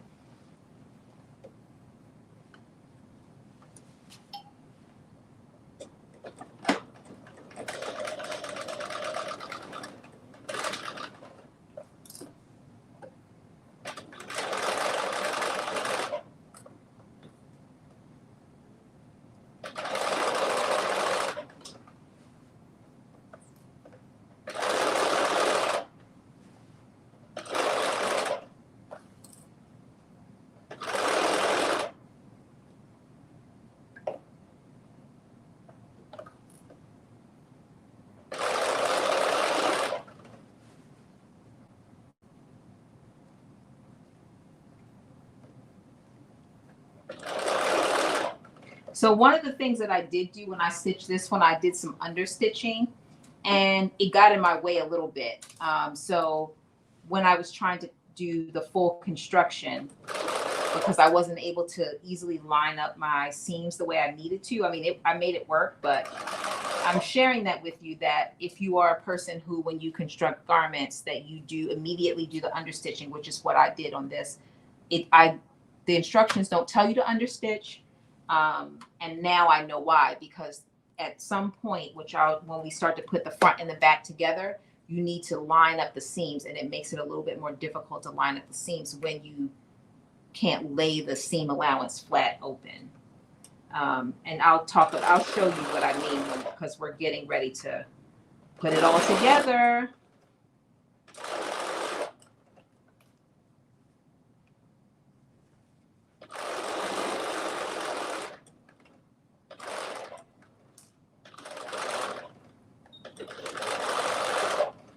Okay, so let's see. Now we're going to turn this out to the other side.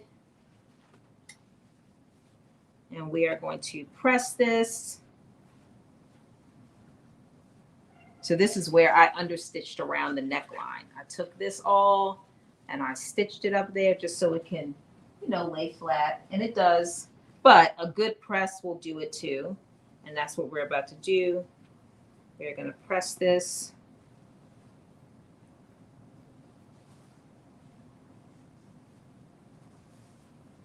I like to do a little finger press first, and then press it with the iron.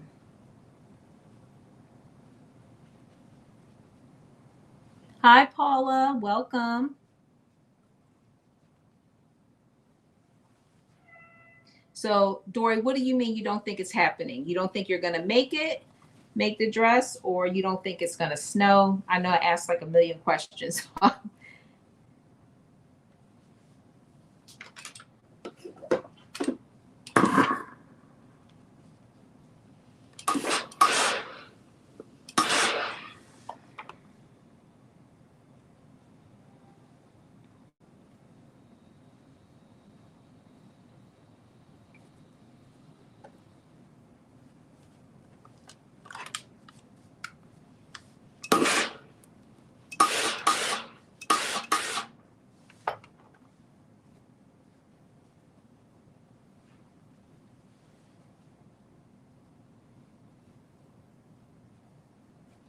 All right, I am just pressing my lining down so it stays under. I don't want it peeking out when I'm wearing this dress.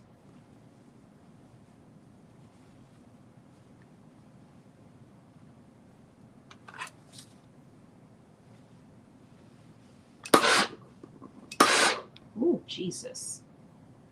I think I spoke too quickly when I said it doesn't burn my fingers. It does. I still haven't gotten those gloves. I need to get those gloves that protect my hands.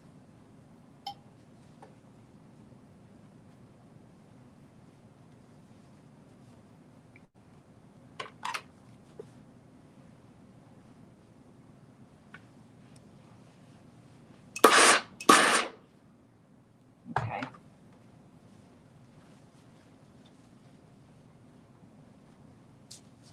So you can see, I can probably press it a little bit more. And I will at some point. But for right now, we're going to move on to the next step. And that will be, we're going to line up the front and the back of the fabric. Let's see. With the front and the back lining.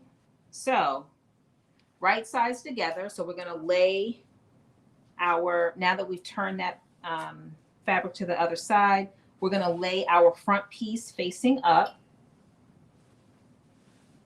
And we're going to take our back piece and we're going to lay that facing down. And then we are going to take, so I'm going to point this down so you can see facing down. And then let me see. So right now, what you're seeing is this is the front piece. Hold on, let me pull this to the side. So this is the front of our dress. This is the back, or the inside. You see the lining there. I'm actually going to open the lining out. And then we're going to lay right sides together. I'm going to lay down right on top of it, lining those shoulder seams up. I'm going to lay the back piece down on top of the front. So right sides together. And then I'm going to take one side of this. Let's just focus on one side. And I'm going to line up just the shoulder seams. So I'm going to line up those shoulder seams. And then I'm also going to line up the lining of the shoulder seams. So it's literally, this is what I'm working with here. So it's the shoulder seam of one side. It is the front and the back. So this is the front and this is the back. I'm going to line up those right sides together. And then the same thing on the lining side. I opened up that lining and this is the front lining and this is the back, right sides together. And I'm going to pin this right across. So it's going to look just like this. I'm going to pin it and we're going to do a stitch right across this piece. So I'm going to pin that now.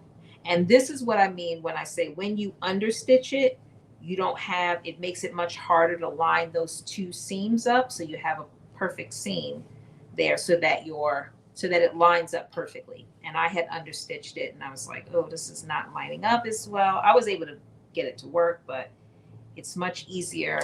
It's going to be much easier this time around because I'm not understitching it. So I'm pinning this in place. And I'm making sure that when I pin it, I also have those seams open and lined up as well. And I like to just stick a pin right in the middle. So it goes right from one side to the other.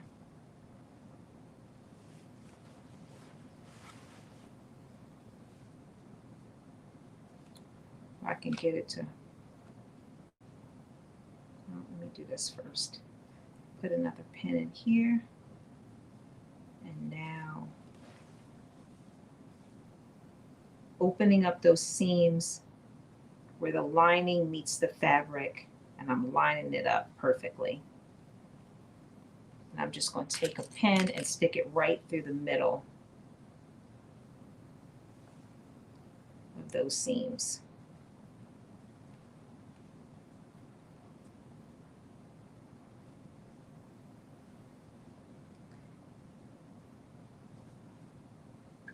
No.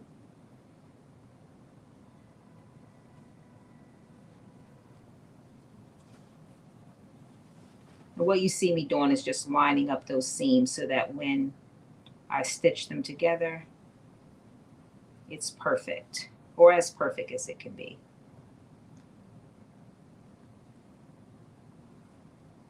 Truth be told, you won't see this part because it's going to be on the inside. But,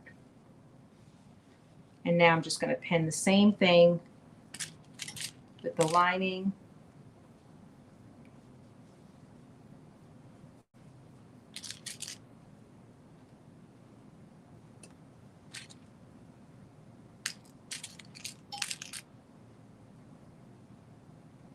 All right, let me just show you one more time what I have done. Over here is I have taken my, and I'll actually show you from this side because we're going to do the same thing on the other side. So this is the front part right here. This is the fabric for the front bodice, and this is the lining for the front bodice right here. And then over top of that, I'm going to line up right sides together the fabric for the back bodice and the lining for the back bodice. I'm going to pin those together and I'm going to stitch right across. So I'm going to pin those right now, right sides together.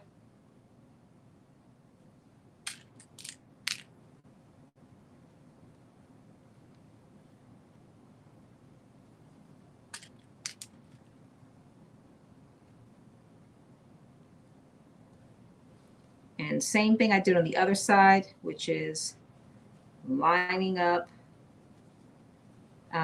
those seams.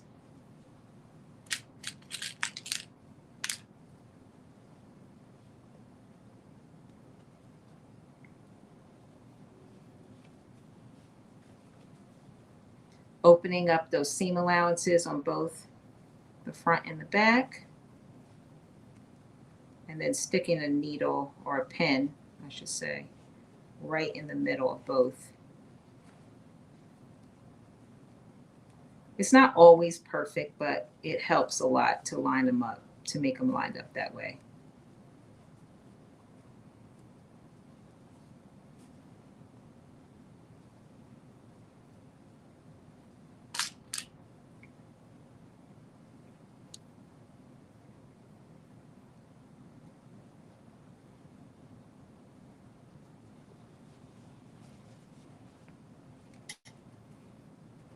And then I'm just going to stitch right across on both sides.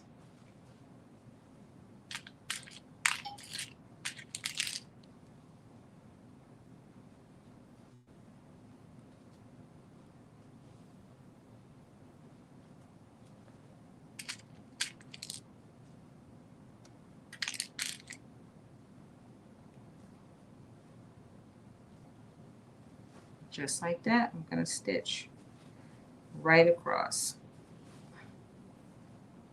Boom. All right. Just that, and put that there, and let's, Jesus. That's what happens when you have to move around your camera. Hopefully you all didn't get too dizzy from that. There we go. And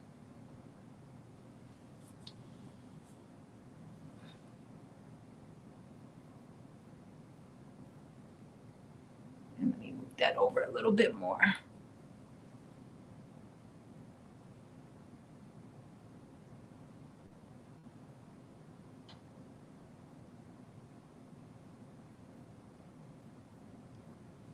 There we go. And now I'm just going to stitch this right across. 5/8 of an inch seam allowance is what we're stitching.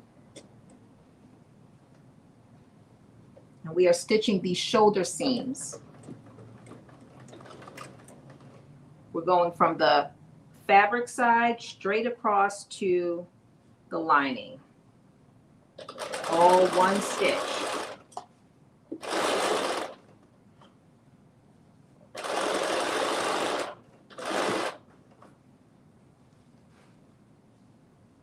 And again, I'm making sure that my seam allowance is flat and open before it goes underneath the needle, because it just will have less bulk. And sometimes that requires you to lift up your presser foot so that you can do that.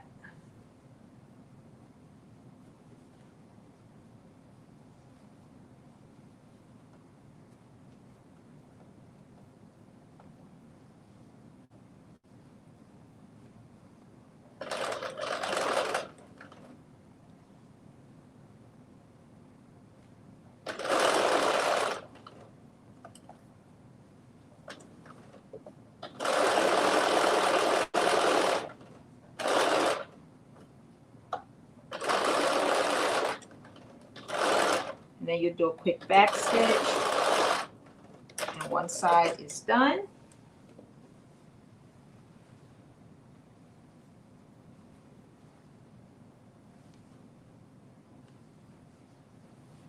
And now I'm going to do the other side.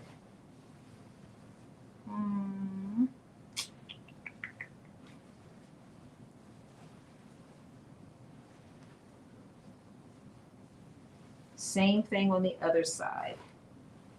Starting with the fabric side.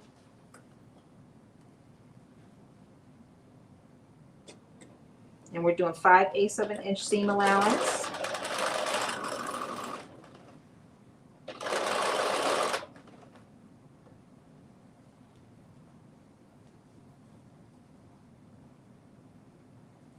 And I'm just opening up my seam allowance.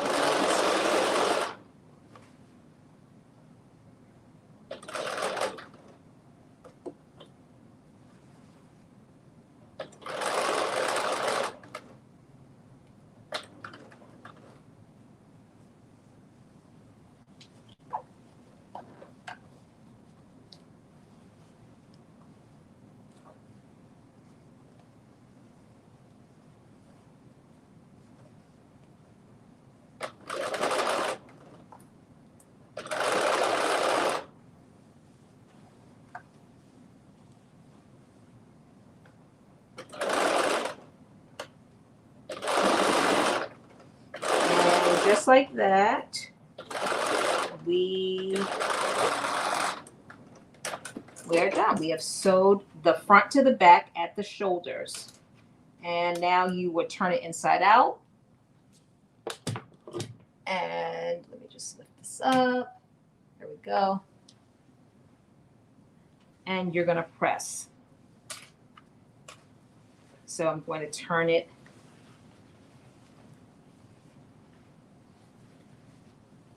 right sides out.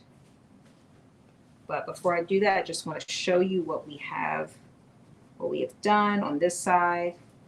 So you can see we have the whole garment is attached. The lining is all attached at the shoulders. So this is what we did on this, what it looks like on the inside. And then we're going to flip that over to the other side. And this is what it looks like on the other side. Nice and neat. Same thing on this side. On this side, this looks like got a little bit of fabric caught in there, so you can see it's like a little bit. So I need to fix that.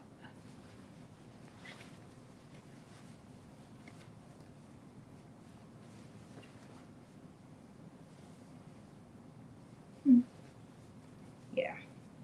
So, but both sides are basically should look the same.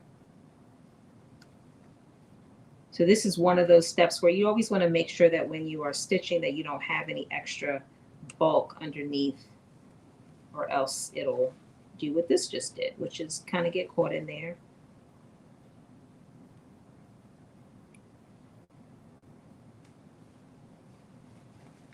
But it's just simple.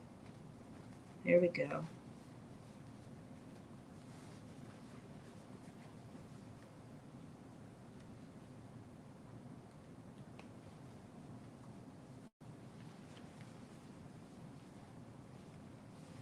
Just gonna take that. Oh, that was.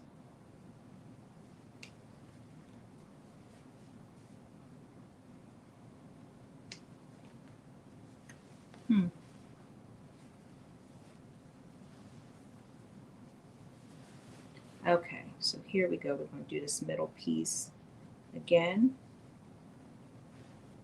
But before I do that, I am actually going to stitch this together a little bit more so that it fits perfectly.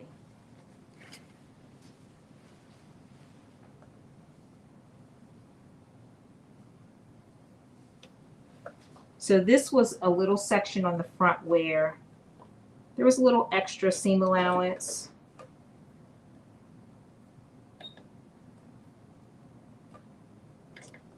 So I'm going to just restitch that shoulder piece.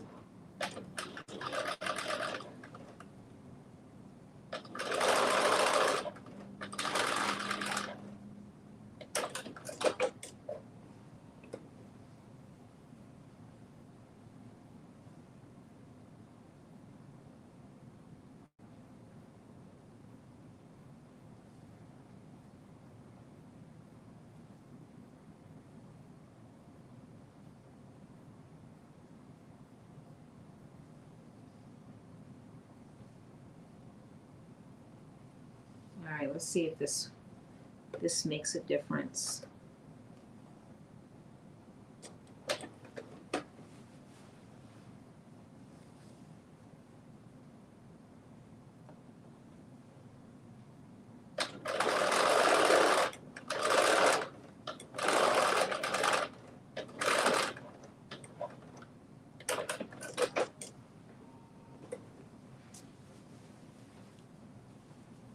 Yes, okay.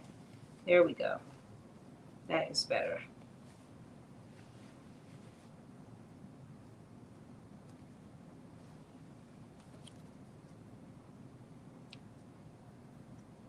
All right, so now I am going to just press it down so that all the lining stays inside and the fabric stays on the outside. I do still want to understitch this because I do think it needs it. I think it'll at least around the neckline. I think it'll help, but a good press also will keep it under. But understitching definitely makes a difference in my opinion. It doesn't call for it, and you can press it really good, and you might be able to get away with it. But all right, I'm going to press this, and then we're going to move on to the next part, which is stitching down the sides, and then we're going to attach the sleeves.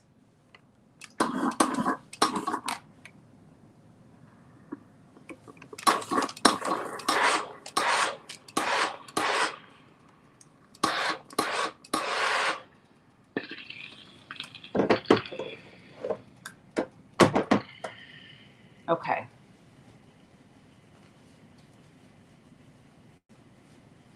So the next thing that we're going to do is we are going to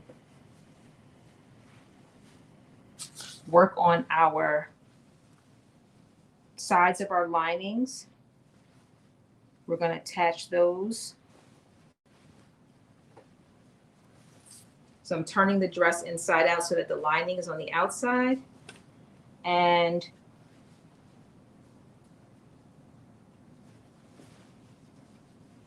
right sides together with the lining, you're going to attach the sides of the lining pieces. You're going to pin those together and then stitch 5/8 of an inch seam allowance.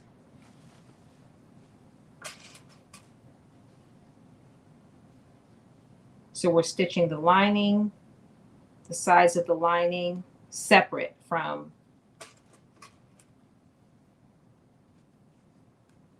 the sides of the actual dress itself. So right sides together, you're flipping it out, right sides together for your lining. Let me just point this down so you can see. So here's my front piece.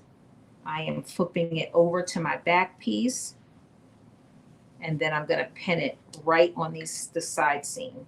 So just do a nice stitch going down the side for the lining. And it's only a little short piece. So you're just lining up those raw edges.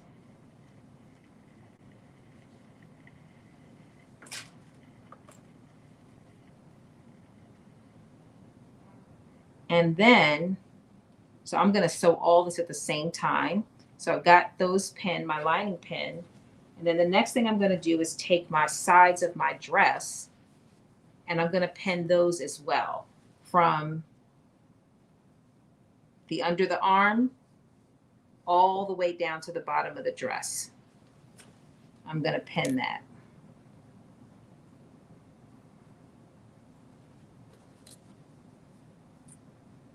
So I'm going to do that on both sides. And then I'm going to stitch both sides down. So I'm going to stitch both the lining at 5/8 and I'm going to stitch the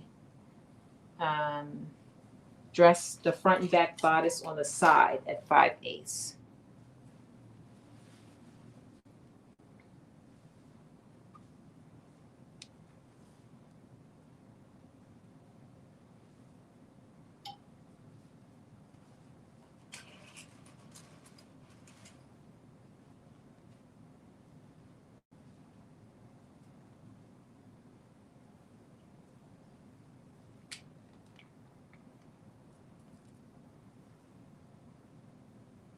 Hey, Julian.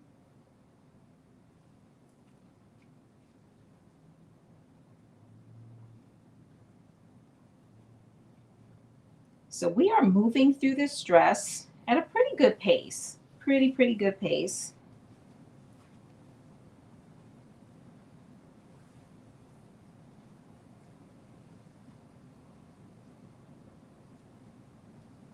Now, the only thing I would say about the zipper tape, just going back to that, is that you do sometimes especially if you pin things through the tape, which I do on occasion when I use the tape, you will get that tape residue on your pins and also sometimes on your needle, your sewing machine needle. So you just, if your sewing machine needle starts to get like icky or stuck, you might need to change it out or wipe it down. It does, that little residue, that tape residue does come off fairly easily off of pins and off of your sewing machine needle. So if you just put a brand new needle in and you notice that, you don't need to change it. You can just flip it out. I mean, you can just wipe it off instead of swapping it out. So now I'm just pinning the other side. So like, see these, they're kind of stuck together.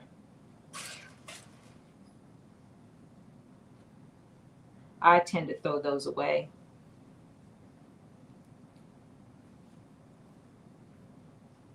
Just because I have so many. But I'll wipe my sewing machine needles off, especially if I just changed it.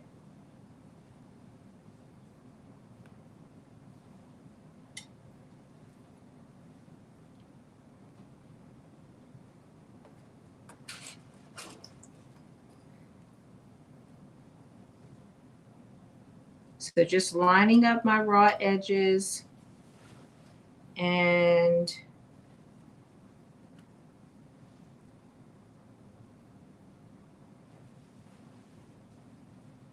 I am about to 5/8 of an inch seam allowance.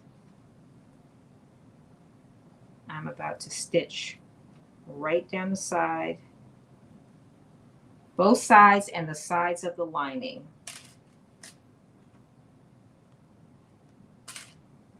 We'll get a stitch. So here we go. We are done with this, done pinning it, and now we are going to sew it up. And let me see, I'm gonna move this over. I'm gonna move that so you can see. And then I'm gonna move that so that you can see.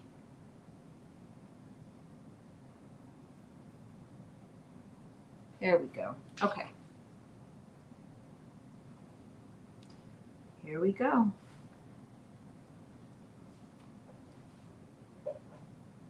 And again, 5/8 of an inch.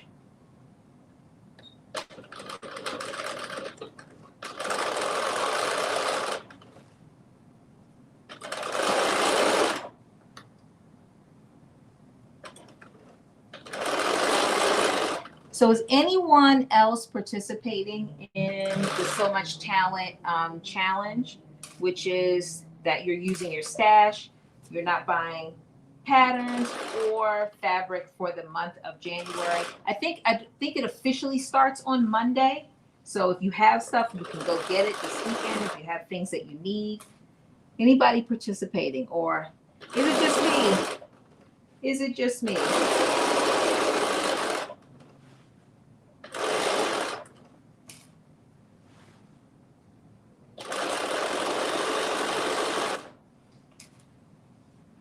You are. Okay. Carol, you are. Okay. All right. I'm happy to see it. Carmen said she's trying her best. I hear you. Look, I'm not saying it's gonna be easy. For sure. It's a lot of, it's there. What I'm doing is I'm keeping a list. I have a list of patterns that I do want to get, but I start for myself. I'm said January 1. I'm doing it for the month of January. So I am not gonna buy anything. I'm so happy. I've made it 5 days so far, and I'm already have my plan out for my February stuff. So I'm happy. Let's see. Carol, you said you need to run to Joann's in the morning for 2 patterns. Okay. Yep. You will still, if you get them tomorrow, you'll be good, because I think it officially starts on Monday.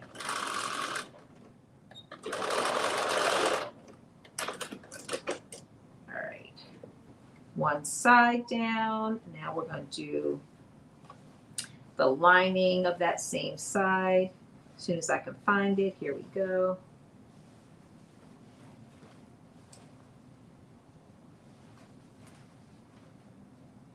And same thing, 5/8 of an inch seam allowance for the lining as well.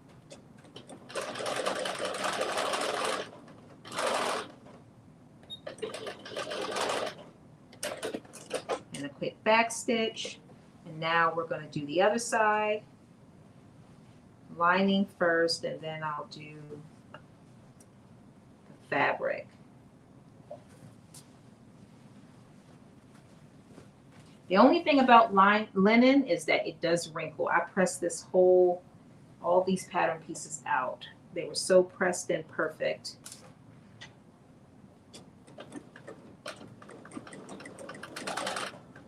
Oops.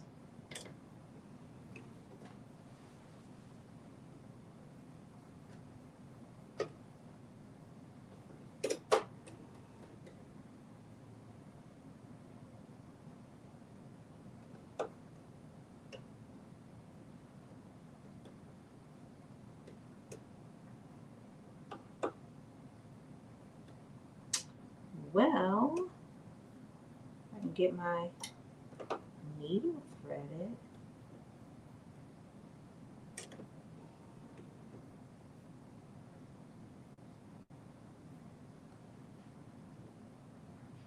There we go.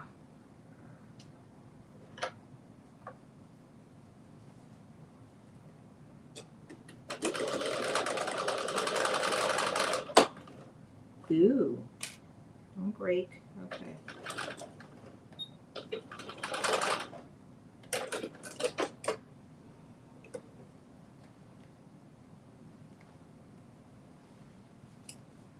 All right, and now I'm going to start from the bottom of the dress and stitch up to the top.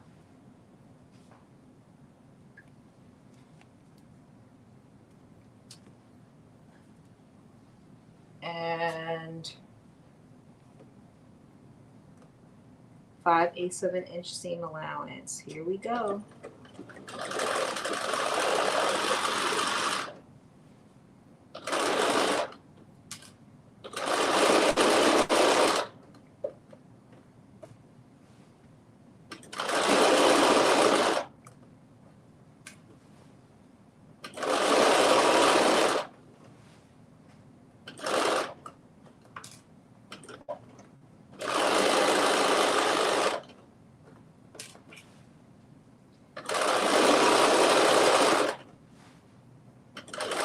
So one of the things that if I make this again, one of the things I would love to be able to add are pockets, and it is an easy add to this dress. This dress pockets can definitely be added easily. And so what I'll do is I will post a little tutorial video for how to add pockets.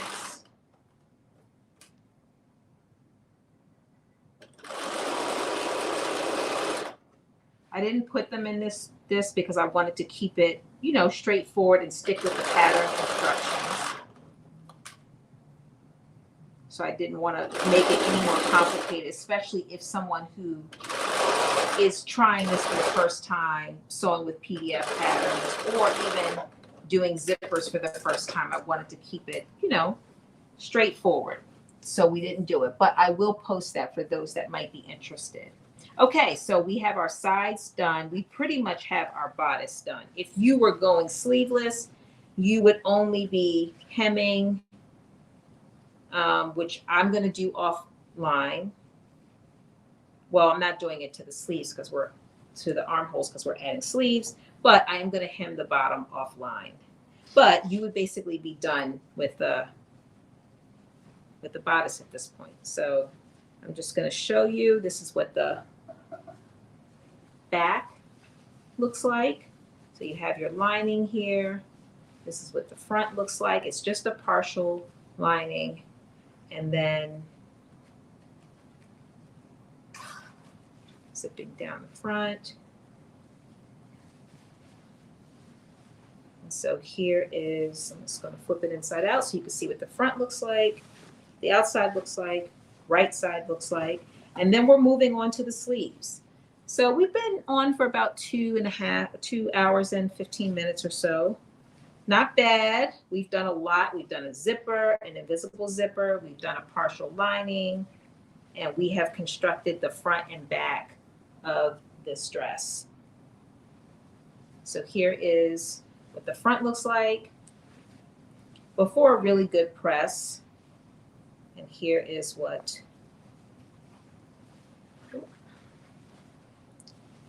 the back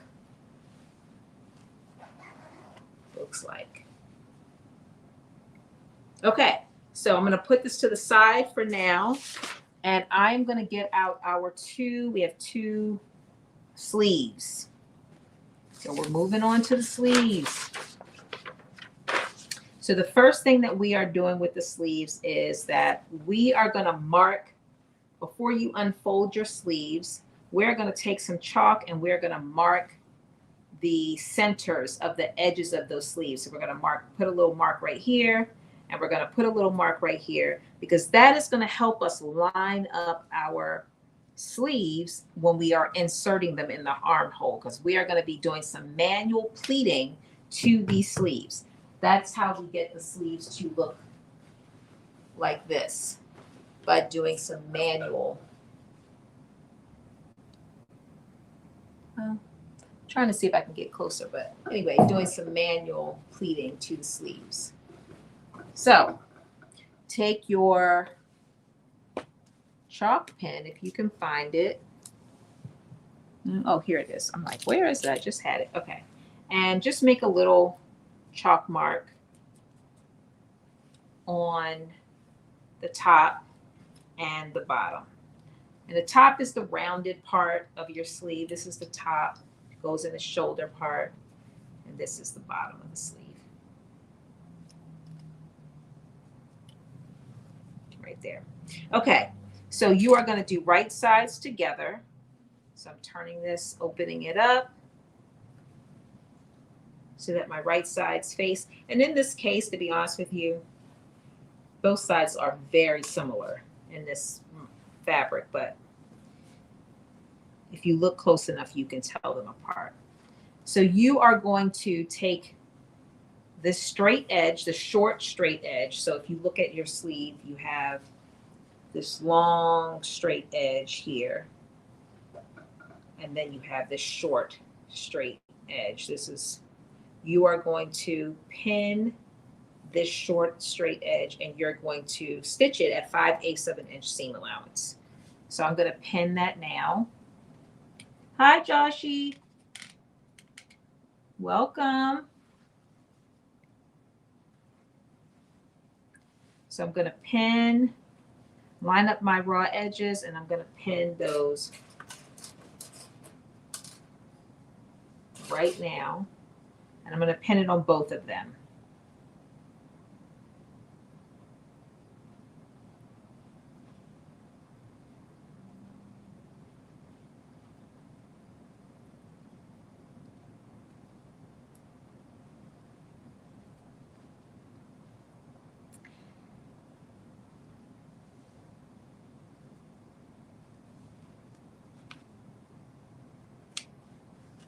All right, one side. Let's move this out the way.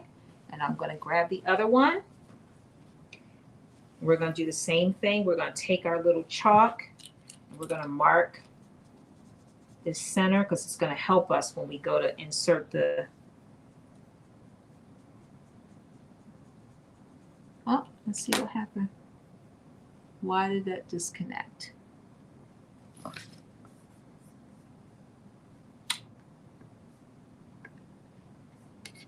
Hmm.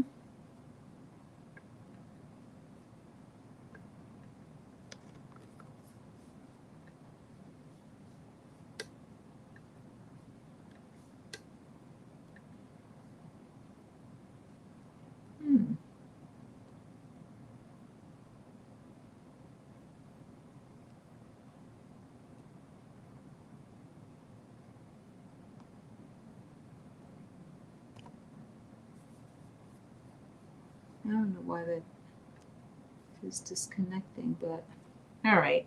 Well, for some reason it disconnected, but we will. I'll wait for it to come back up. And we'll go from there. All right, so then once you do that marking of the center of the bottom and the top, you're going to turn it right, the sleeve right sides together, and you are going to pin. You're going to pin that short edge of the sleeve. We're going to pin that, and then we're going to stitch at 5/8 of an inch seam allowance. We are going to pin that.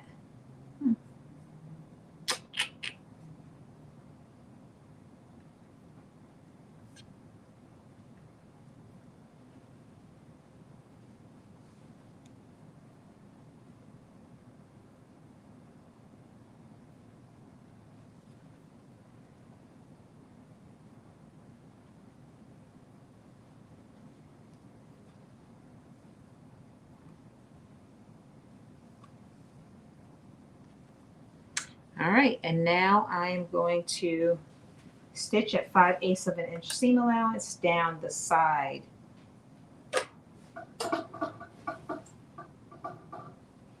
I'm glad that didn't fall over.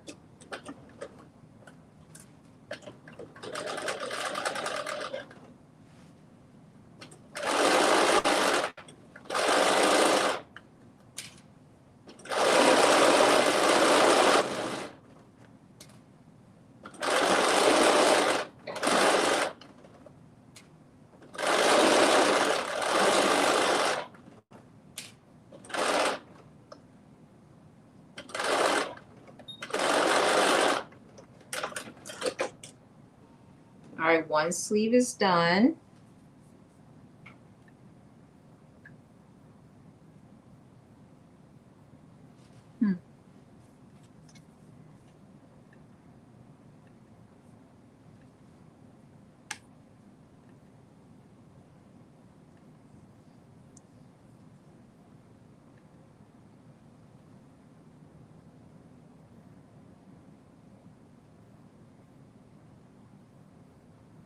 There we go. All right, one sleeve is done. Now I'm going to do the other one.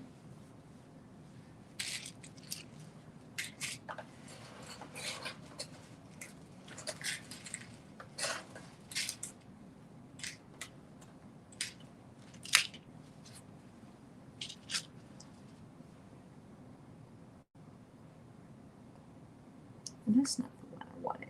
Okay.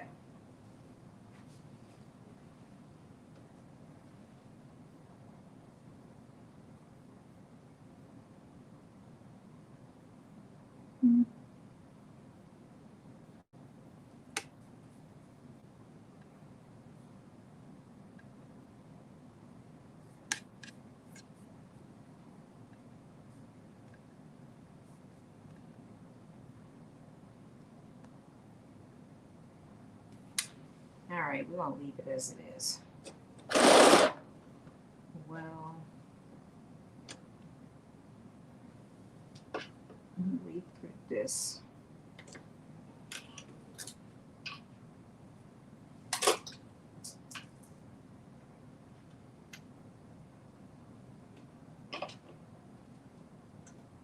Let me just turn you over there so you can see.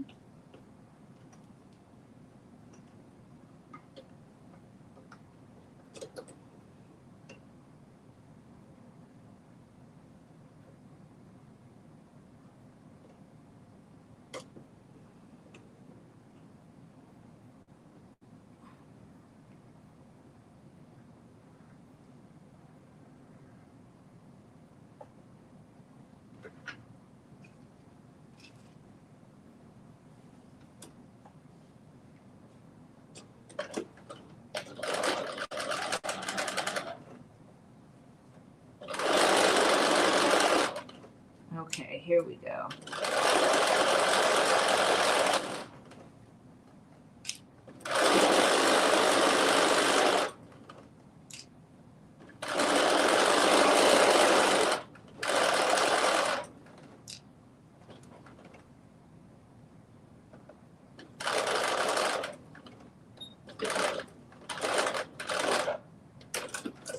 Okay, now we're going to press open our seam allowance. And before we actually attach our sleeves, we're going to create a casing. So there are two options for how you finish this sleeve. You can either use what they call horsehair to give it a much more like straight and flared look, or you can use elastic, which will give it a much more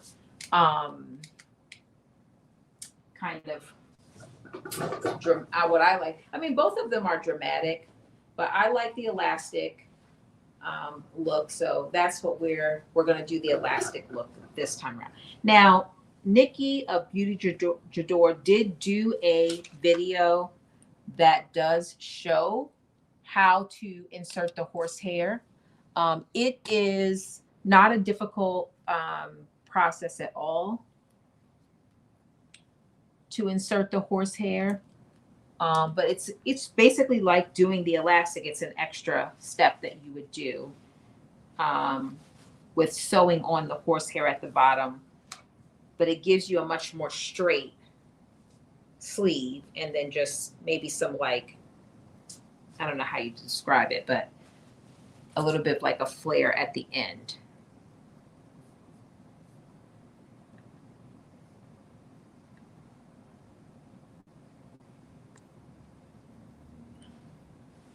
Carmen says she loves horsehair.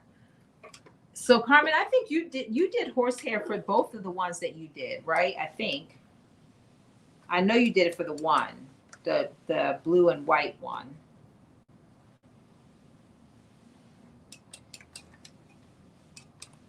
And I'm also doing a shorter sleeve. So you could choose to do a longer sleeve for this as well. I did a shorter sleeve.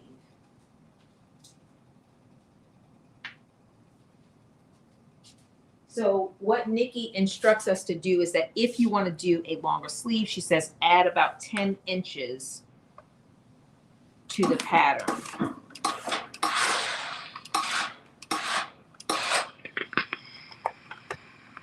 Okay, so let me just turn this down so you can see. So at the bottom of this, because we're going to be inserting some elastic, we're going to fold up an inch on the edge of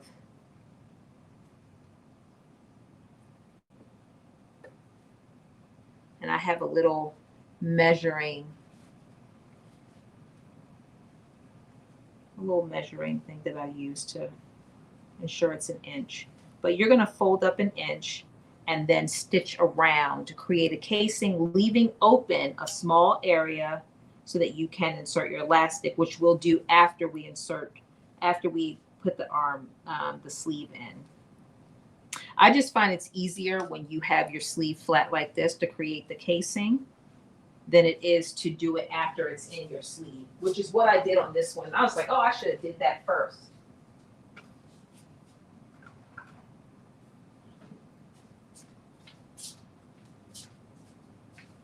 So here is my ruler, and that is, see, you know what, this is how you know you've been sewing for a while, because when you can eyeball an inch without even having to, like, I'm good. I'm very happy about that.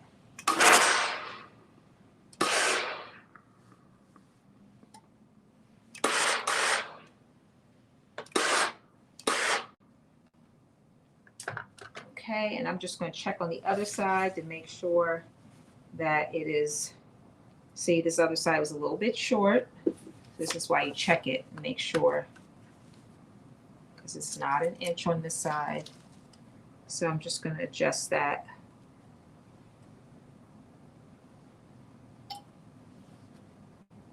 And do a little finger press. Linen does really well with finger pressing. Okay.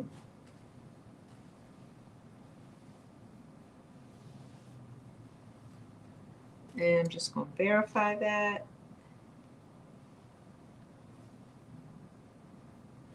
Yep. And then I'm going to press this side.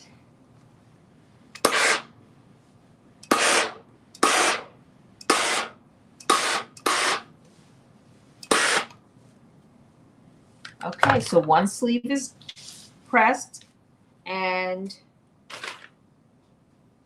now I'm going to do this side, the other sleeve. Again, I'm pressing open the seam allowance, and then I'm also going to create my casing. We will be inserting elastic, but we're going to do that at that's going to be our very last step, is to insert the elastic.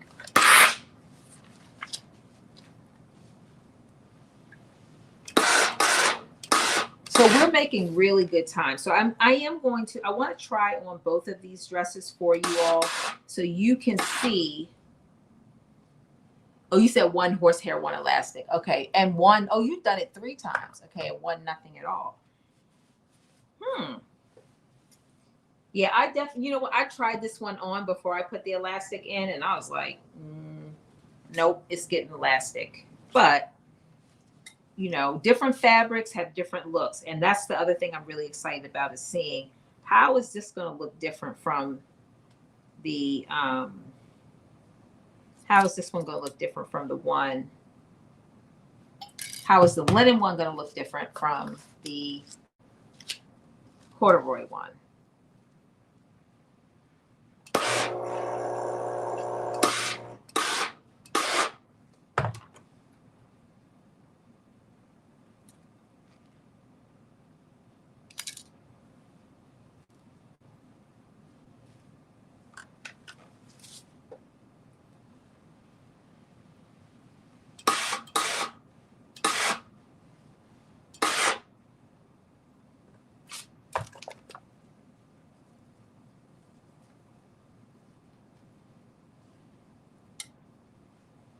I'm just going to turn it on the other side. Oh, you use sequins. Okay. Yeah, that makes sense. That makes perfect sense.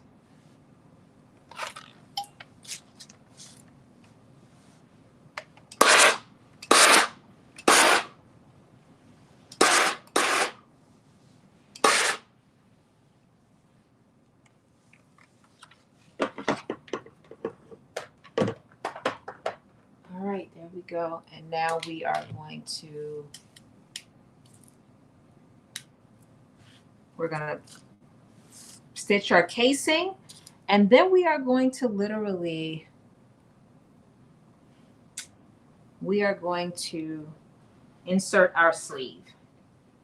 So when I'm doing my casing, one of the areas that I like to leave open is the area where the seams meet, because that's usually the bulkiest. So that's where I tend to insert my elastic, because it's going to be the area that is usually the most difficult if your elastic gets stuck while you're trying to insert it.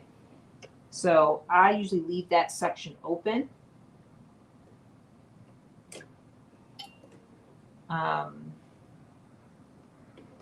So just don't forget, as you're creating your casing, you have to leave a section open so you can come back and insert your elastic.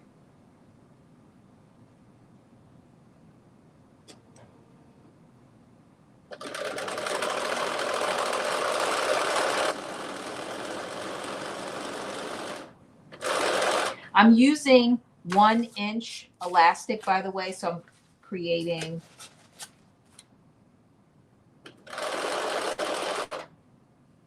where's my elastic? So this is not 1 inch, I'm sorry. This is probably 6/8 of an inch because it's going to fit in this.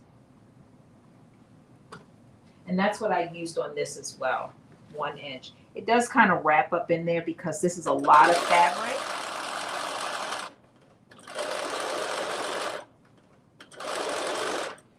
Did she tell you what size elastic?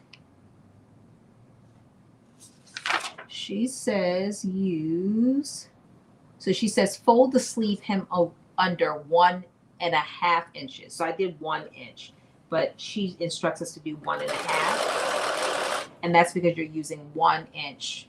I have a little bit smaller than 1 inch elastic.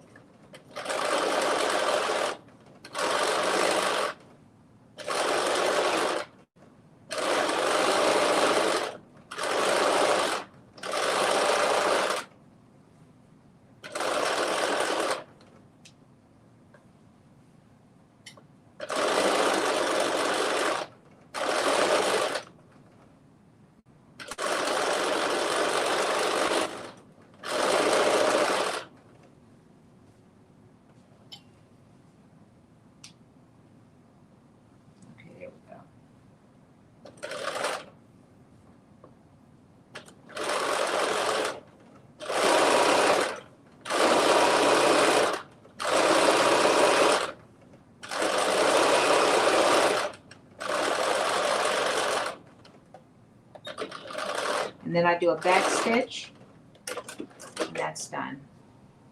So I left my little section open so that when, after I insert the sleeve, I can come back in and add my elastic. And now I'm going to do the same thing on this side.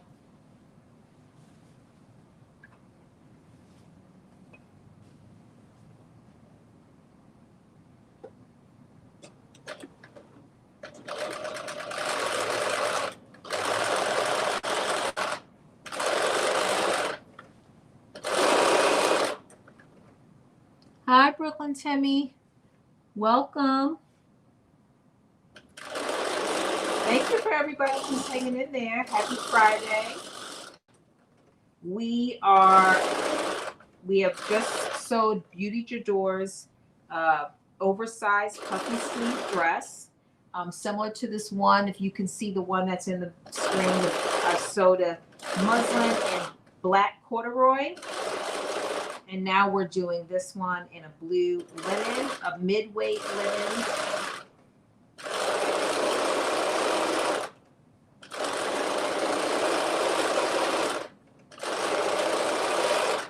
We have put there's a partial lining on the inside. So we've stitched together the front and back bodice. We've stitched together the partial lining. And now we are working on the sleeves.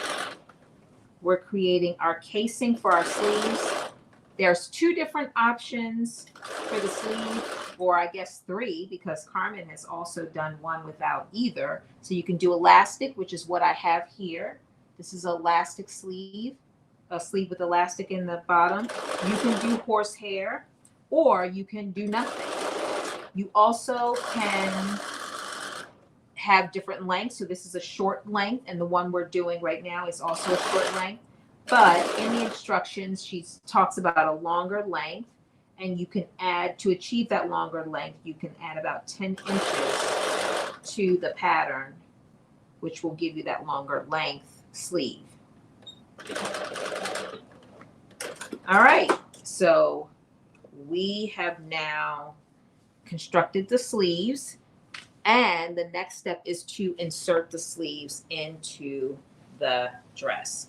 So the way that I like to put the sleeves into the dress is I like to turn the dress wrong side facing out, right side in.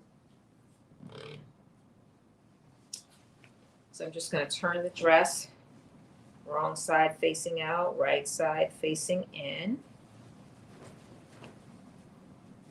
And then I like to take my sleeve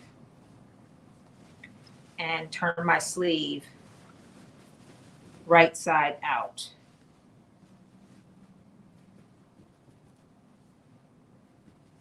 Now this is a big sleeve. I mean, if you can imagine this sleeve being on your dress. So what we're doing is we are going to create a ton of hand pleats once we get the sleeve actually into the dress. So what I'm going to do is I'm going to take the sleeve, making sure that I have the curved part to the top. I'm going to take the sleeve and I'm going to insert the sleeve into the armhole. So you might have to like tuck it up a little bit to get it to fit through there, but I'm going to insert it into the armhole. And then once I have it inserted into the armhole, I am then going to pin. Remember those marks that we made? So we made one mark at the top of the center of the sleeve. I'm going to pair that mark at the top of the center of the sleeve with the top of the seam allowance on the sleeve. So this is going to be a little hard to show, but I'm going to pin it and then I'm going to show you what I did, because there's a lot of fabric here and you're like, what am I looking at? Okay. So I have that little chalk mark that I put that tells me that I have the center top of my sleeve, and I'm going to match it up to the center of the shoulder seam, right where that seam is. And I'm going to take a pin and I'm going to stick it right through there. And that's like a hole to make sure that everything is aligned, because we're going to do a ton of pleats. You also can take this lining piece and you can just kind of move it out the way, because you're only going to be doing it to the actual bodice. Now I think in the instructions, she does have you kind of do a basting stitch for the lining to the sleeve. I like my lining to be free, to be flexible, to give me room to like move separately. So I did not give you instructions to kind of attach or do any kind of basting stitch, because we're only going to be attaching the sleeve to the actual dress. Okay, then at the bottom, remember we created two lines, one at the top of our sleeve and one at the bottom. So you're going to find that either your seam allowance, which is at the bottom of your sleeve, or the line that you put. They should all be one and the same. And you are going to line those up. So it should be seam allowance, line to seam allowance. And you're going to stick a pin in that middle. What you have just done is aligned the top and the bottom of your sleeve. So all of that fabric, now you know how much needs to be on each side of your sleeve. So again, just to show you what I've done, I have taken the top of the sleeve. So before we started, we put a chalk mark at the top of our sleeve. And I took that chalk mark and I lined it up with the seam, the shoulder seam, and I put a pin in. Then I flipped it to the bottom and I found the sleeve hem. So where the bottom parts of those sleeves came together, and I lined it up with the bottom hem of the dress and I put a pin in it. And now I have all this fabric on the inside, and we're going to start to hand make some pleats. And I'm going to show you using the other sleeve, and then we're going to do it in the sleeve. But before we do that, what Nikki tells us to do is that we want the bulk of the pleats to come at the top of our sleeve. We don't want them down here. So she says for us to take and measure about 3 inches from the bottom part of the sleeve. So where you have those seams meet, or the underarm part, you're gonna not put any pleats in that part. So what I did is take my measure, and I'm measuring that 3 inches from the pleat, the center part around, and then I just take a pin and I'm sticking a pin in there just to let me know, like, okay, my first pleat is going to start at this point.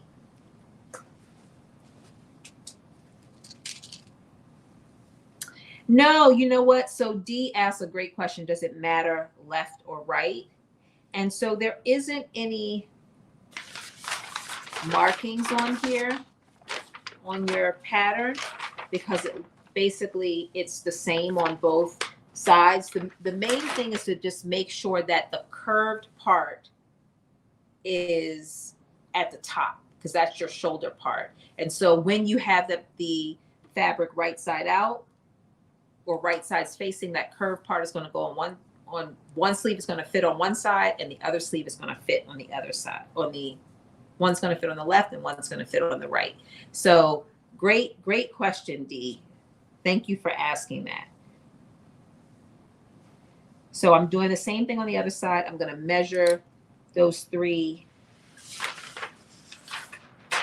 inches. And then I'm going to take a pen and just stick it in there and mark it. Because I know all of my pleats are going to come in that top section, not at the bottom, so we don't have any bulkiness underneath our arm. Okay, so before we make the pleats in this, I want to show you exactly what we're going to be doing, just using this other sleeve. So literally what we're going to do is, so imagine that this sleeve is now pinned into your underarm and your armhole. So let me stand back so you can see me on TikTok. So this, excuse me. Woo. Okay, this sleeve is in your armhole. Let me turn it right side out so it will look exactly like it looks in the armhole.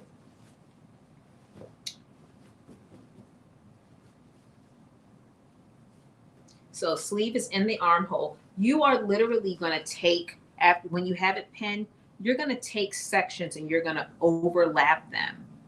And once you have it overlapped, you're going to pin it into the armhole. And then you're going to take another section and you're going to overlap it.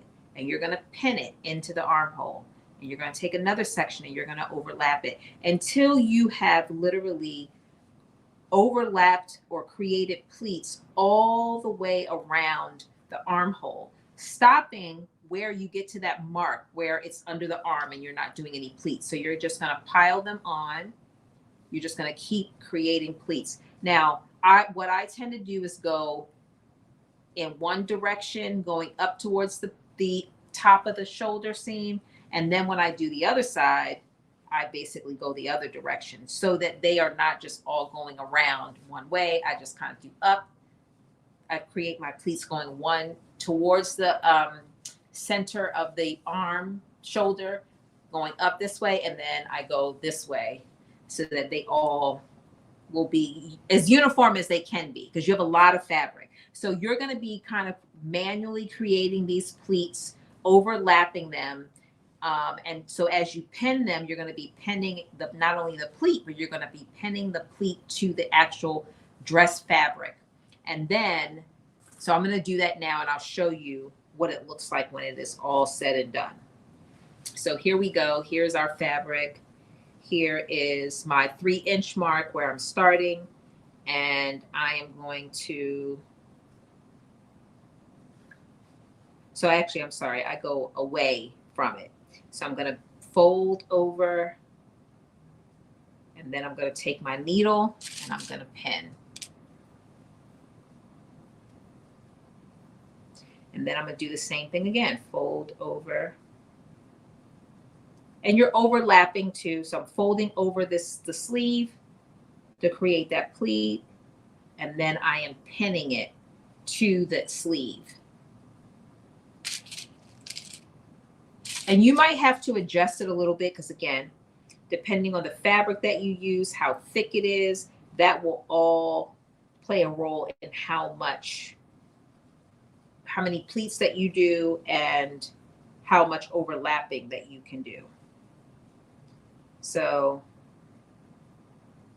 again, I'm creating another pleat and I'm pinning it to the shoulder seam. I mean, the shoulder, the armhole, I guess is the easiest way to describe it. And you'll know how much fabric you have because you'll run out when you get to that pin that's in the center. So you need to make sure that all of your fabric fits. And so like I'm looking at mine, I'm taking this out because I didn't make my pleats big enough. So you need to make them big or overlap enough because I have a lot of fabric. So there's one pleat, and I made it a little bit bigger than I made it the first time. There we go. And now I'm doing another one. And I'm making it overlap a little bit more than it was the first time. Because you just have so much fabric that you gotta, but that fabric allows you to get a really, you know, dramatic look.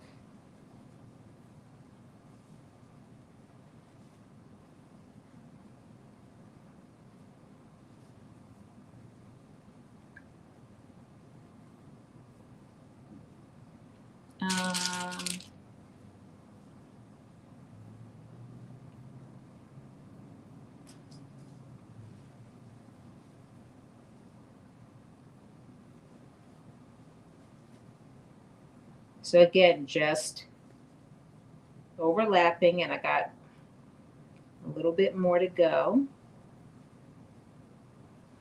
And this is lining up perfectly now. And so it might take a little trial and error for you to get it all in there.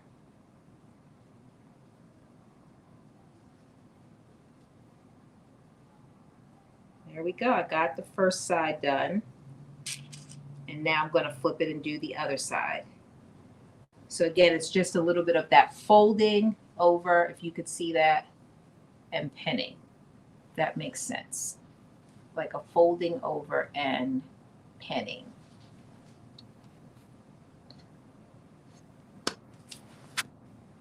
There we go. You could see that. All right, now I'm going to do the same thing on the other side.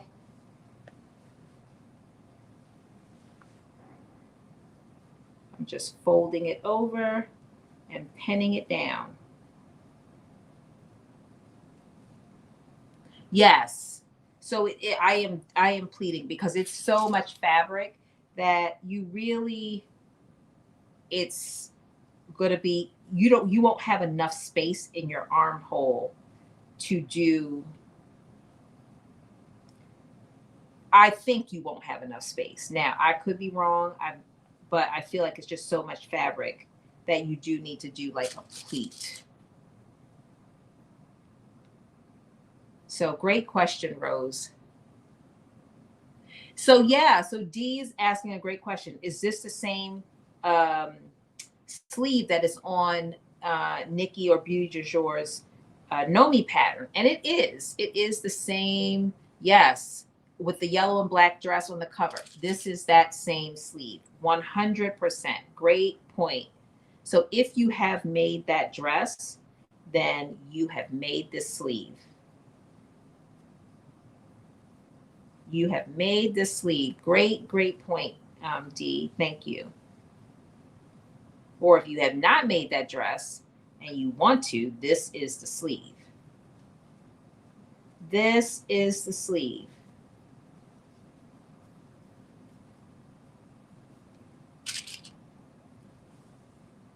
So same thing I did on the other sleeve, just going in the opposite direction so it is uniform.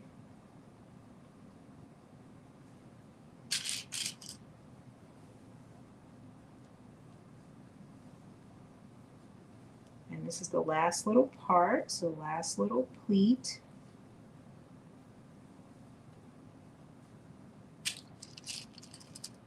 Oh, wonderful, wonderful.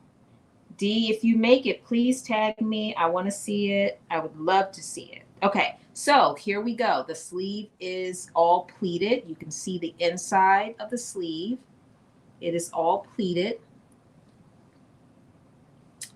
And now I'm going to actually sew this one, and then I'll do the same thing on the other one because I want to show you what it's going to look like.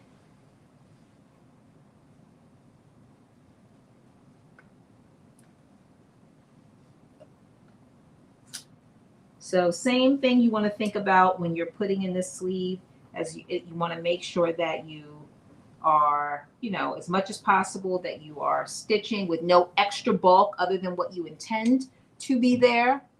Oh, you know what? That's not the right one. Okay. All right, here we go. 5/8 of an inch seam allowance. That's what we're working with here. Straight stitch.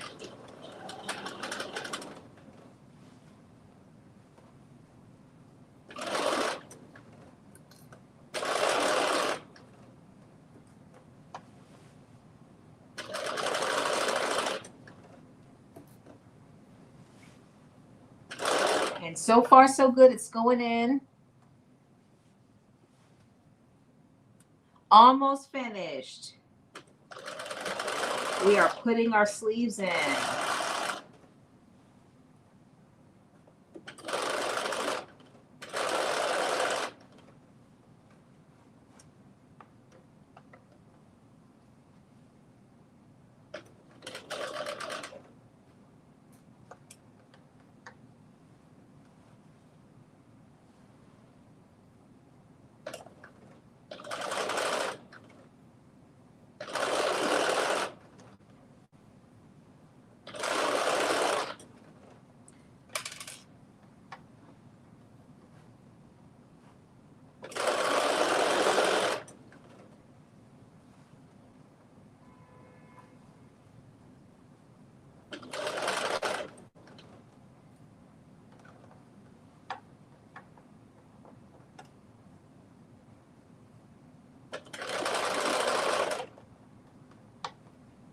Now I'm just making sure that my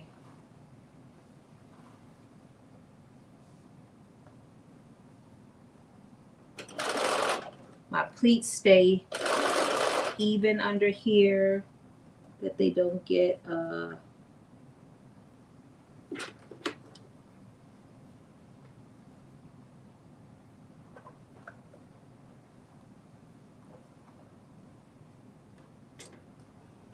they don't ball up underneath as I'm pushing the fabric under.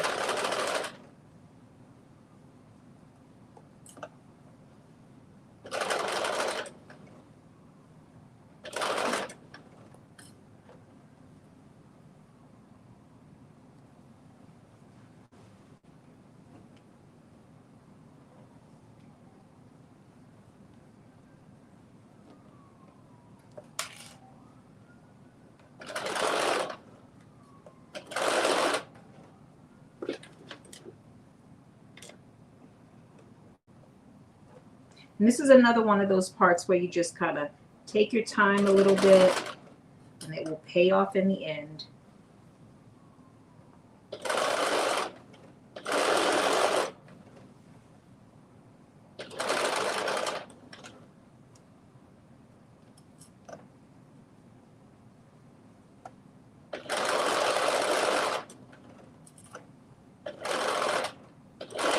There we go.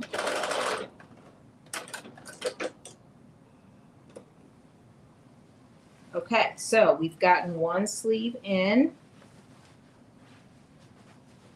And I'm just going to turn it inside out so you can see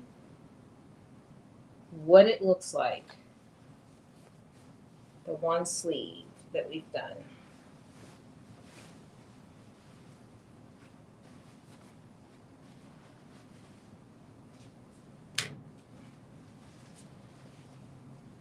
So here is the one sleeve that we put in before we put the elastic in. But you can see how those pleats are in there.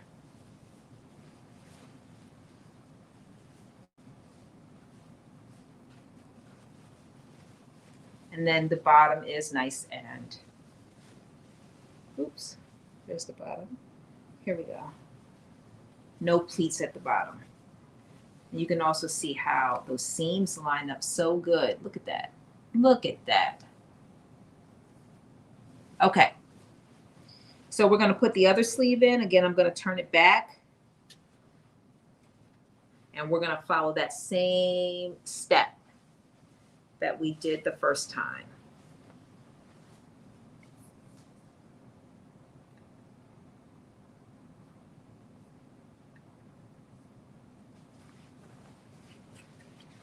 Same step. So I've got my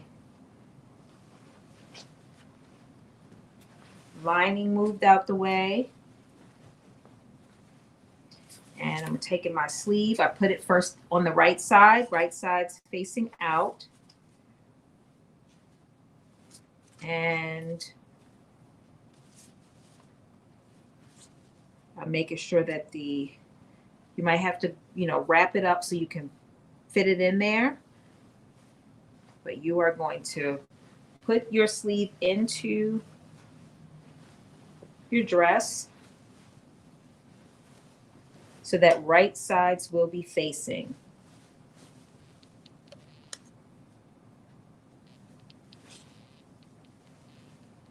And then you're going to take your chalk mark that you put at the top and you're going to line that chalk mark up.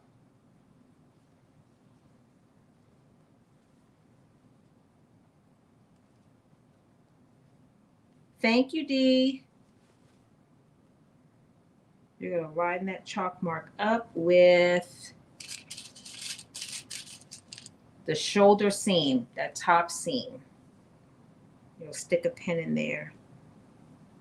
Then we're going to go to the bottom of our sleeve and we are going to find the seam, bottom seam of our sleeve. This is our sleeve.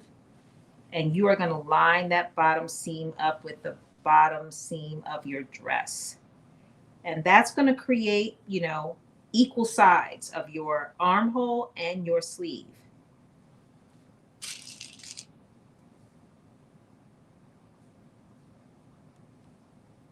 So I put a pin in there and now I know I got my right side and my left side. And when you look in that armhole, you'll see nothing but a ton of fabric. So it will be helpful to have those markers. The next thing you're going to do is you're going to measure from the bottom underneath the arm.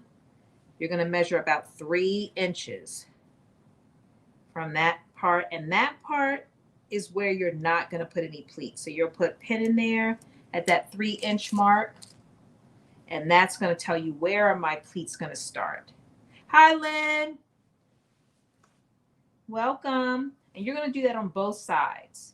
So you're going to measure on the right side of your sleeve and armhole from the underarm center seam part up 3 inches, and then you'll stick a pin in it. And that will tell you on the right and the left side where your pleats will start. Okay, now that you've marked that, you're going to start right at that first part where your pleats start, and you are going to start just folding it over, creating a nice pleat, and then you're going to pin it. And then you'll do it again, and you'll keep doing it till you get to the top center of that armhole. And you may have to do it again a couple of times, depending on how thick your fabric is, so that you make sure you can fit all of the fabric on the right side of the armhole, and then all the fabric on the left side of the armhole.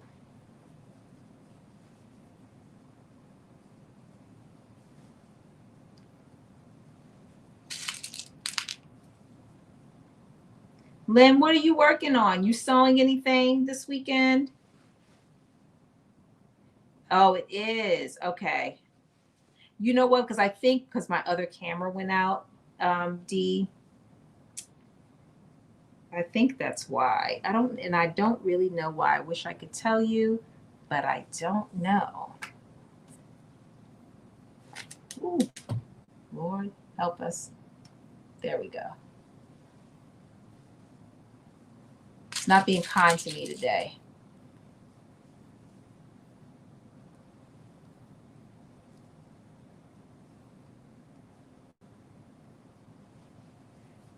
Okay.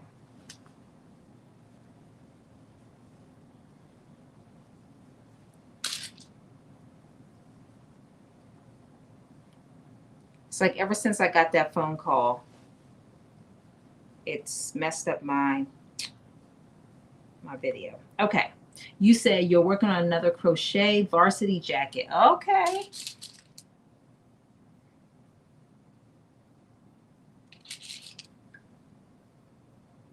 You are really good at crochet. You have mastered that. Okay, so one side is done. And now we're going to flip it over and we're going to do the other side the same way, starting at our 3-inch mark. And we're just going to fold or pleat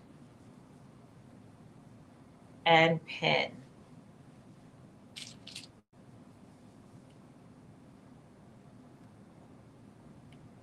Let me see if I can fix this. I don't know why that looks like that.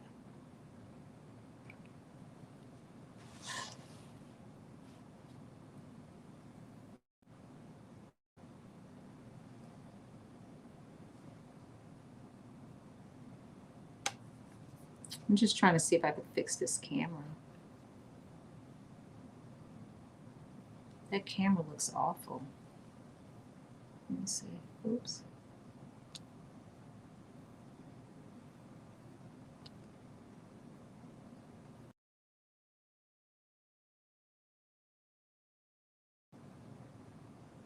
Okay, that looks better. Yes, that looks so much better. Okay, D, I fixed it. I don't know what the deal was with that, but I fixed it.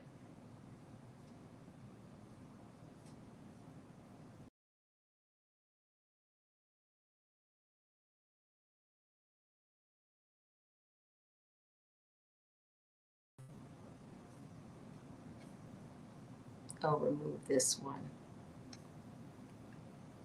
There we go. Okay, I think I feel a little bit better. Okay, so now let me finish pleating this because we are like, what do you call it? Down to the wire.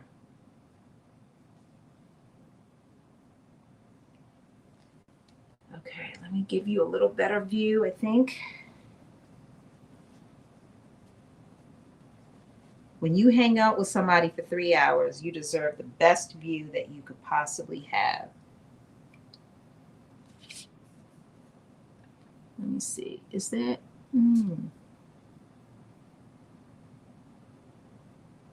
Okay, that's one. I just wanted to make sure.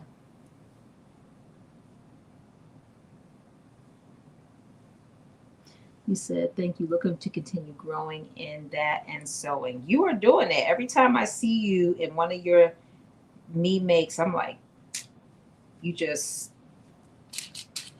showing off every time. I'm always so impressed.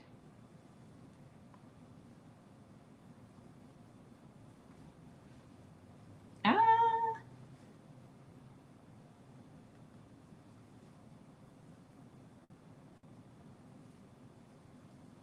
Okay, and I'm continuing to pin.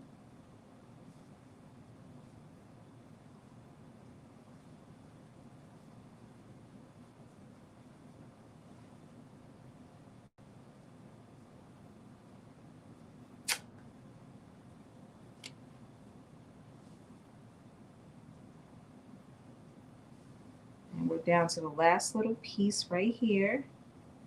I'm going to pin that.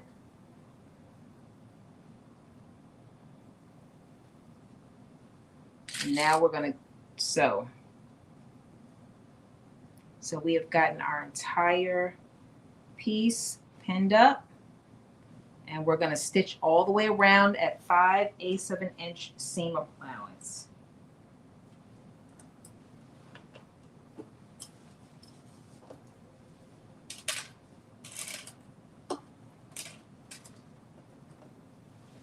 So here we go.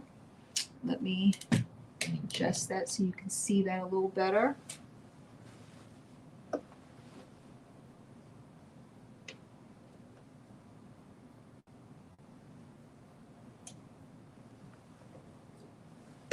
I'm getting stuck on this. Okay, here we go. 5/8 of an inch seam allowance.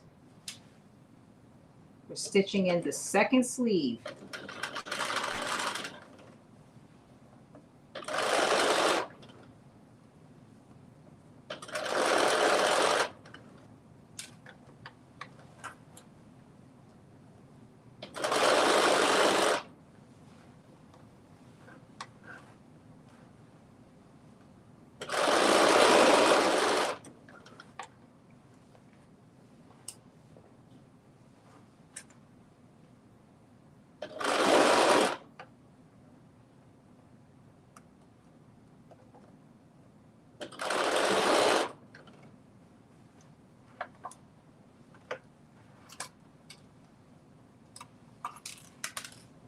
Oh, some of my pens came out.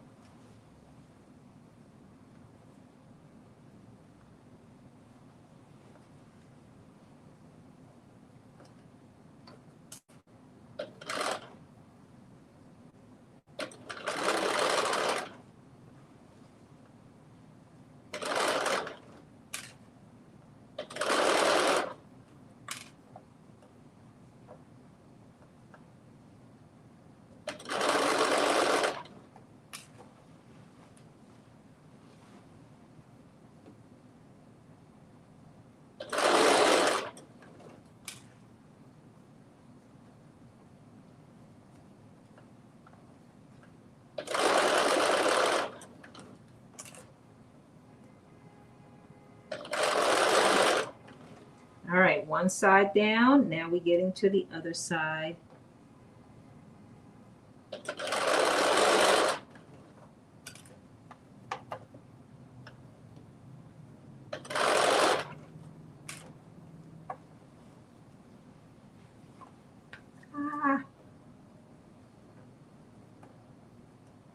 Now I didn't stick myself at all with the first side, and now I'm sticking myself multiple times.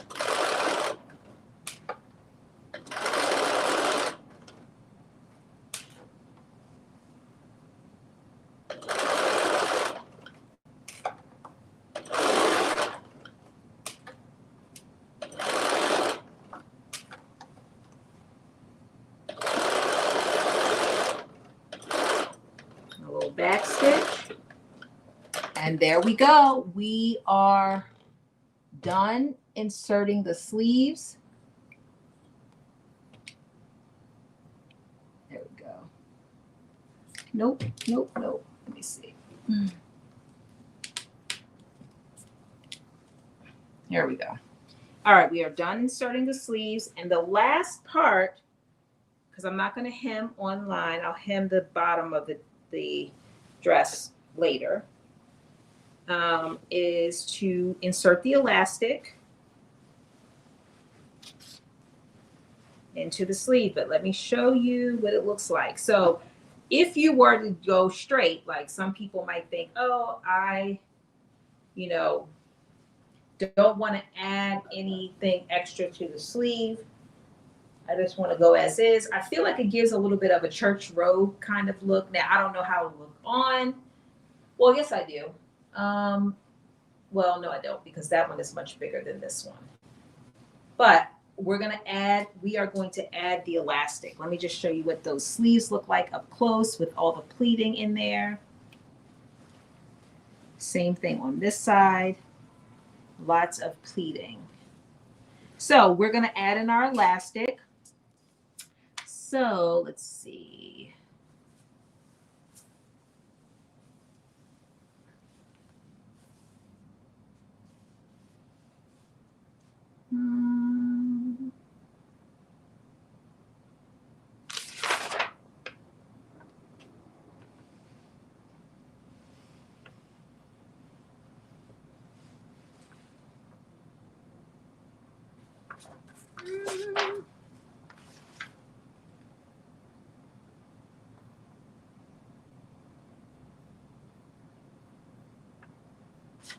So she doesn't give us an exact amount of elastic. I was just looking because I did my own thing on the other sleeve, and we're going to do our own thing on this sleeve as well. So I basically, where's my, oh, here we go.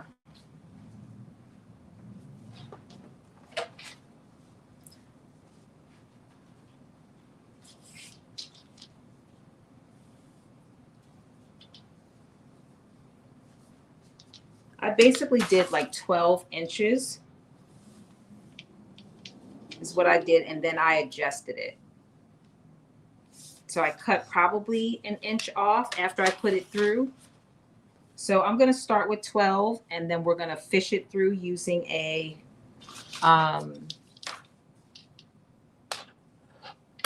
safety pin.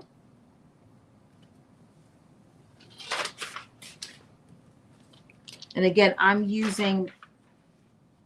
it's recommended that you fold under 1.5 inches and then use 1 inch.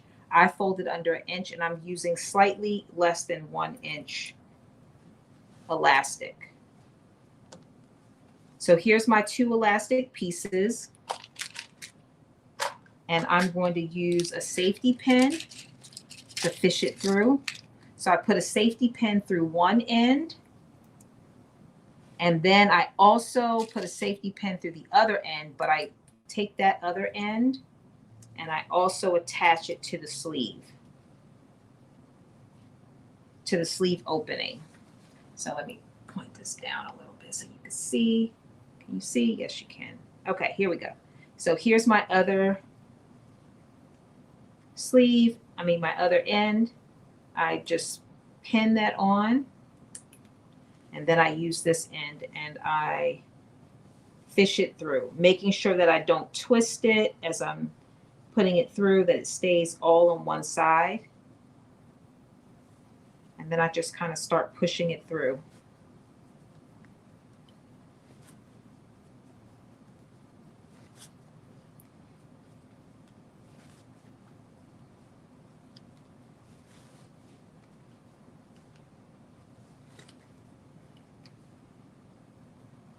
You said, yes, please add the elastic.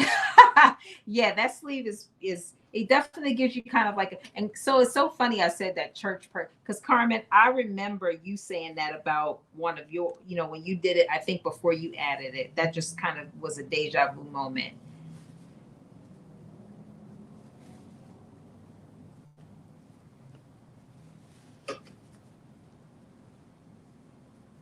So like I said, I plan on going back to the black dress and maybe shortening the sleeve a little bit, because I do want to wear these to work.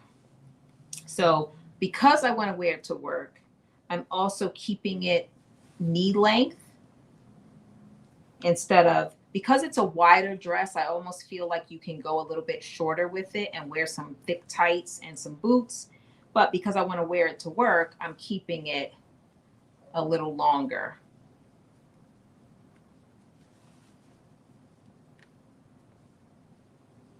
All right, so I got the first one through, and it looks like, just like the other one, the 12 inches is going to be a great amount. I don't think I'm going to need to make it any shorter.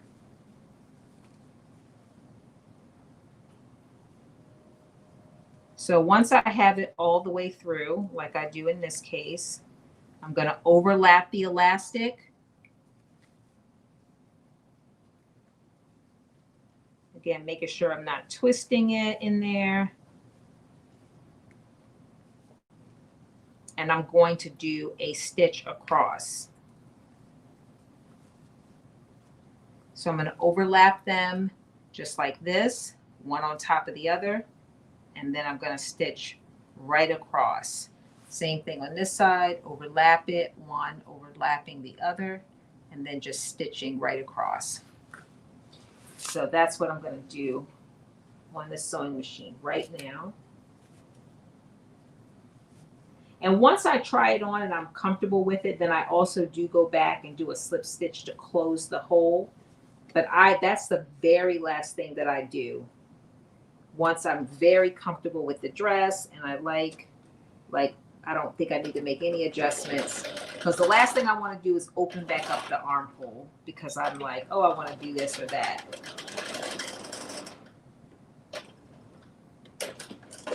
And when I'm overlapping it, the other thing that I tend to do is, oh, why did that not stitch?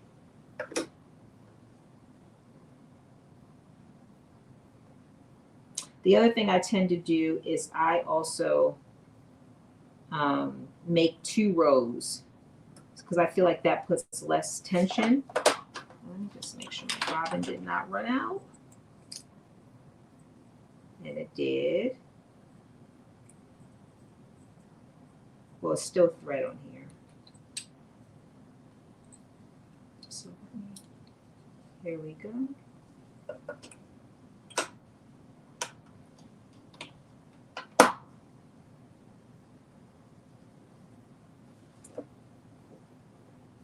All right, so I'm overlapping, and then I'm creating my first row, and then I will go back and create a second row.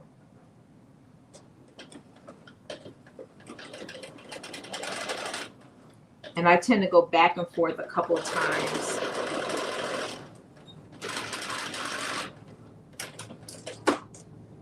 One row down, and then I do another one.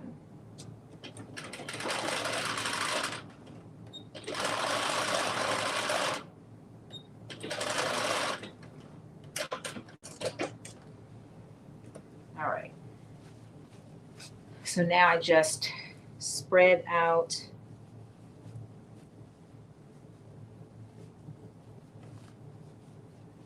Spread everything out, just like that. So one sleeve down. This is one sleeve done. And now I'm going to do the other sleeve. Same thing. Take one safety pin. I'm going to pin it to the sleeve, and then I'm going to take the big safety pin, and I'm going to use that to fish it through. Again, this is a 12-inch strip of elastic that I'm using.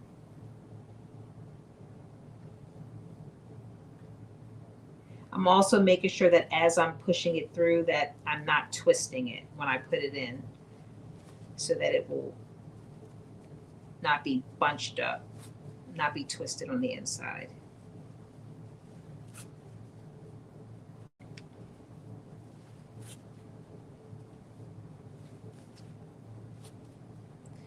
We are almost done. And then I'm going to try this one on first. So yeah, no, the black sleeve is exactly the same. Length is this one. It's just the elastic. It once you put the elastic in, well, this on this side it is pushed up a little bit. It's pushed up a little bit because I was like playing around with it, trying to see if I wanted to do something different with it. So it is pushed up on that side.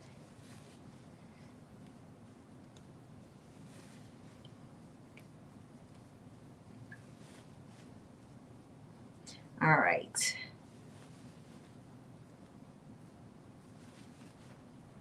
Here we go. So I'm going to try the blue dress on first, and then I'm going to try the black dress on just so you can see how the 2 sizes fit differently. I'm a little nervous about this blue because I did take a lot of inches off of it. But we'll see. We will see how it does. Okay. All right, now I got my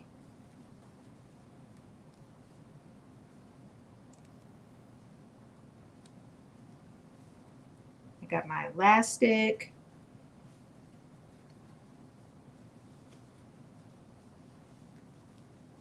There we go. So I got one piece, and now I'm going to have the other.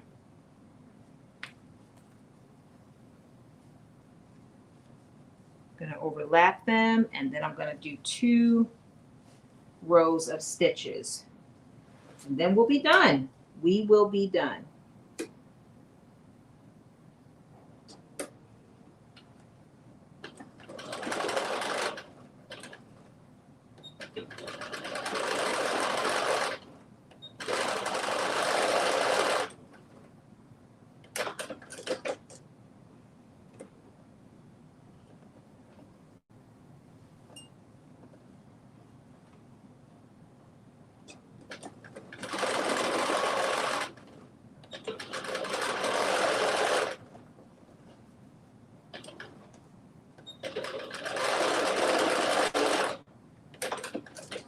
All right. We have officially completed this dress. So I'm going to go try on this blue so that you can see how it's going to look. And then I'm going to also put on this black one. If I can get it off my dress form. Okay, so here we go. This is the finished dress. It's a little wrinkled, as you all know, it's linen, but I'll be right back.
Okay, here we go. So this is the final dress. I definitely feel like it fits so much better. So this is equivalent to a size 10, just so that you all know.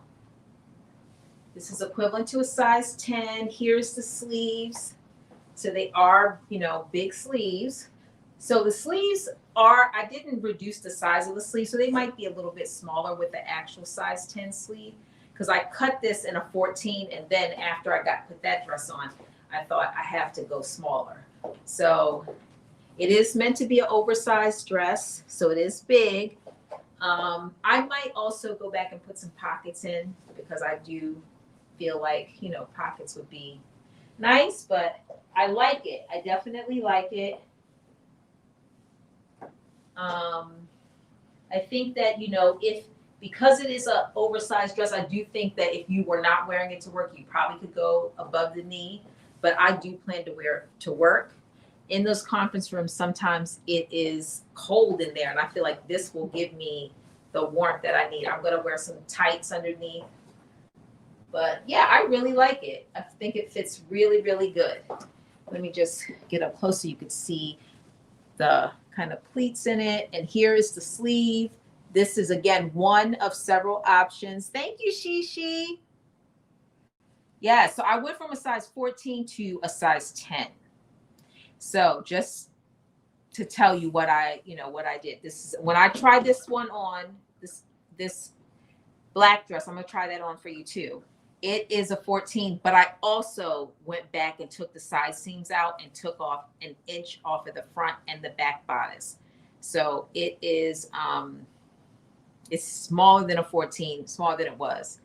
And yes, you can style it a couple of different ways for sure. I'm going to go back and put some pockets in here, I think, too, because I feel like, pockets would just do it right.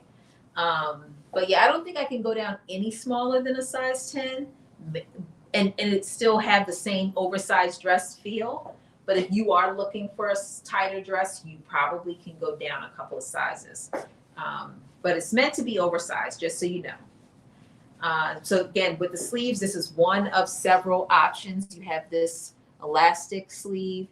Don't worry about my elbows. You can also just leave it straight, or you can do the horsehair. And you also can, this is a shorter sleeve, and then you can add some length on to make a longer sleeve. But I think I like it a lot. I really like it. So, okay. I'm gonna try the black one on. I know I keep reaching for pockets because I feel this just feels like it needs a pocket. It just does. It feels like it needs a pocket desperately. And it's very comfortable. I can move around in it, move my arms around, do what I need to do. Yes, so I would definitely say size down. I'm gonna try this black one on. Let me take this off of here because I want you to see the difference between the size 14 and the size. This is equivalent. I cut a size 14, but let me just tell you what I took off.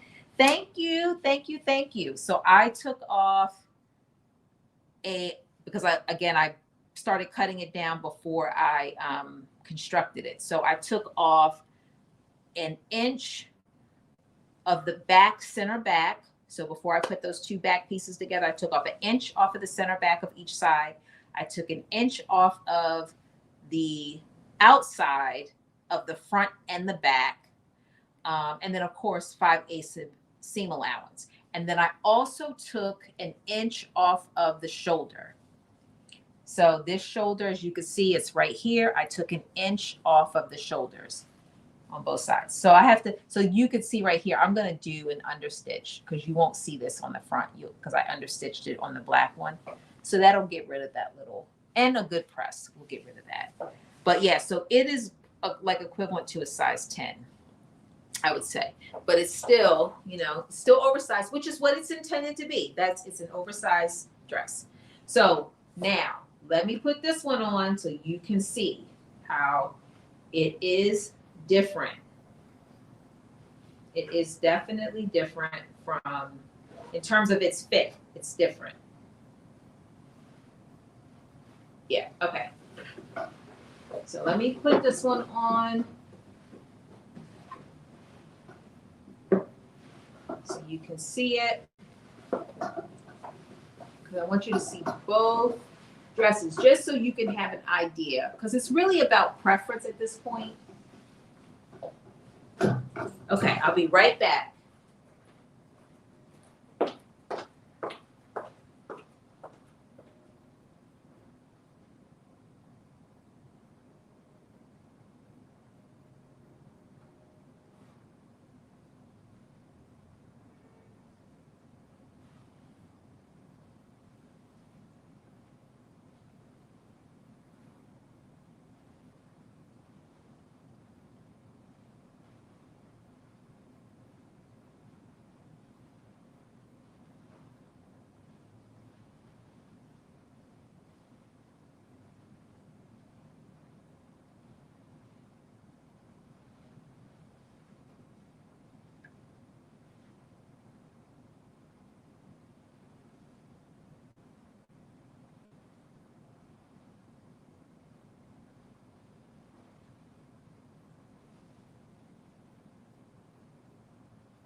Okay.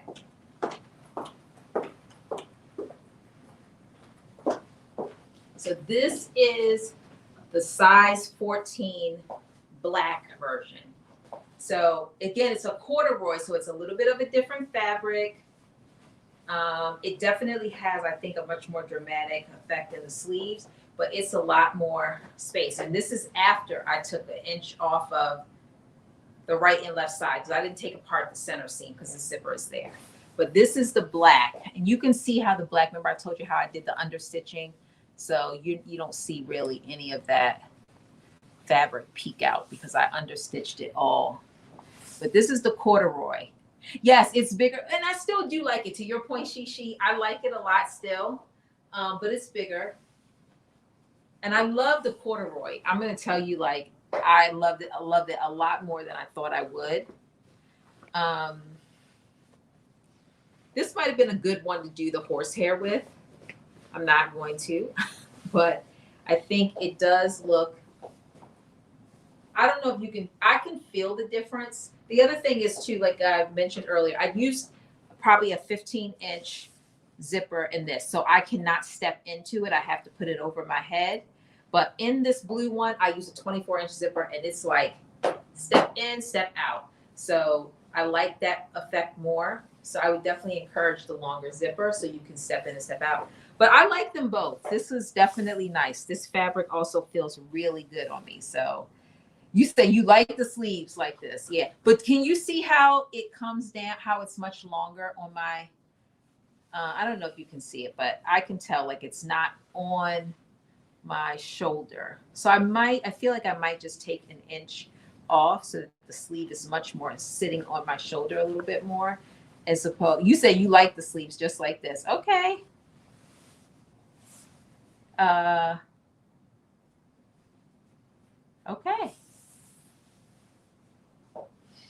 All right. Any questions? Any questions? Thank you, Peach. Thank you, everyone, for hanging in there for this, our first of 4 beginner-friendly PDF patterns. If you do plan to sew this, please check out the prep video. I did a prep video. Hey, Nikki. Oh, you said I could also do a sleeve head. I don't know what that is, Nikki. Tell me. You have to tell me what it is. Nikki, let me see if you, I don't know if you saw the whole dress, but so this is the muslin. This is the first one that I made. So I did 2. One on live today, the linen fabric, and then this corduroy fabric. So let me just stand back so you can see the full. Again, this one is a size 14. The other one is a size 10. Oh, and her Nomi pattern. Okay, I'm gonna have to look at that. Thank you, Carmen. I'm gonna definitely look and see. So there's definitely options, but if you like this, the bigger sleeve, I like the elastic because I feel like it gives you more of that dramatic sleeve. Then this is the way to go for sure. Let's see. So yes, make sure you look at you if you need help with how to put together the PDF. I did a video on that, and then of course the zipper, did a separate video on that. You said it helps. Oh, it helps the sleeve sit up. Okay. Is that where we tuck it in, Nikki? Is that the where we? Because I know I did that on one of them. I saw you do that on one of the videos, and I did that, and that definitely helped. But yes, here we go. And this corduroy is very warm. It's perfect for this day where it's 21 degrees outside. So I feel like I'm supposed to go to brunch on Sunday. This might be perfect for brunch because it's supposed to snow. So some boots and brunch. This is a brunch outfit. Oh, so that is what I might do, Nikki, is add the darts. That's a great idea because I feel like if I could just get it up just a teeny bit, I feel like it would just be perfect. It would be perfect.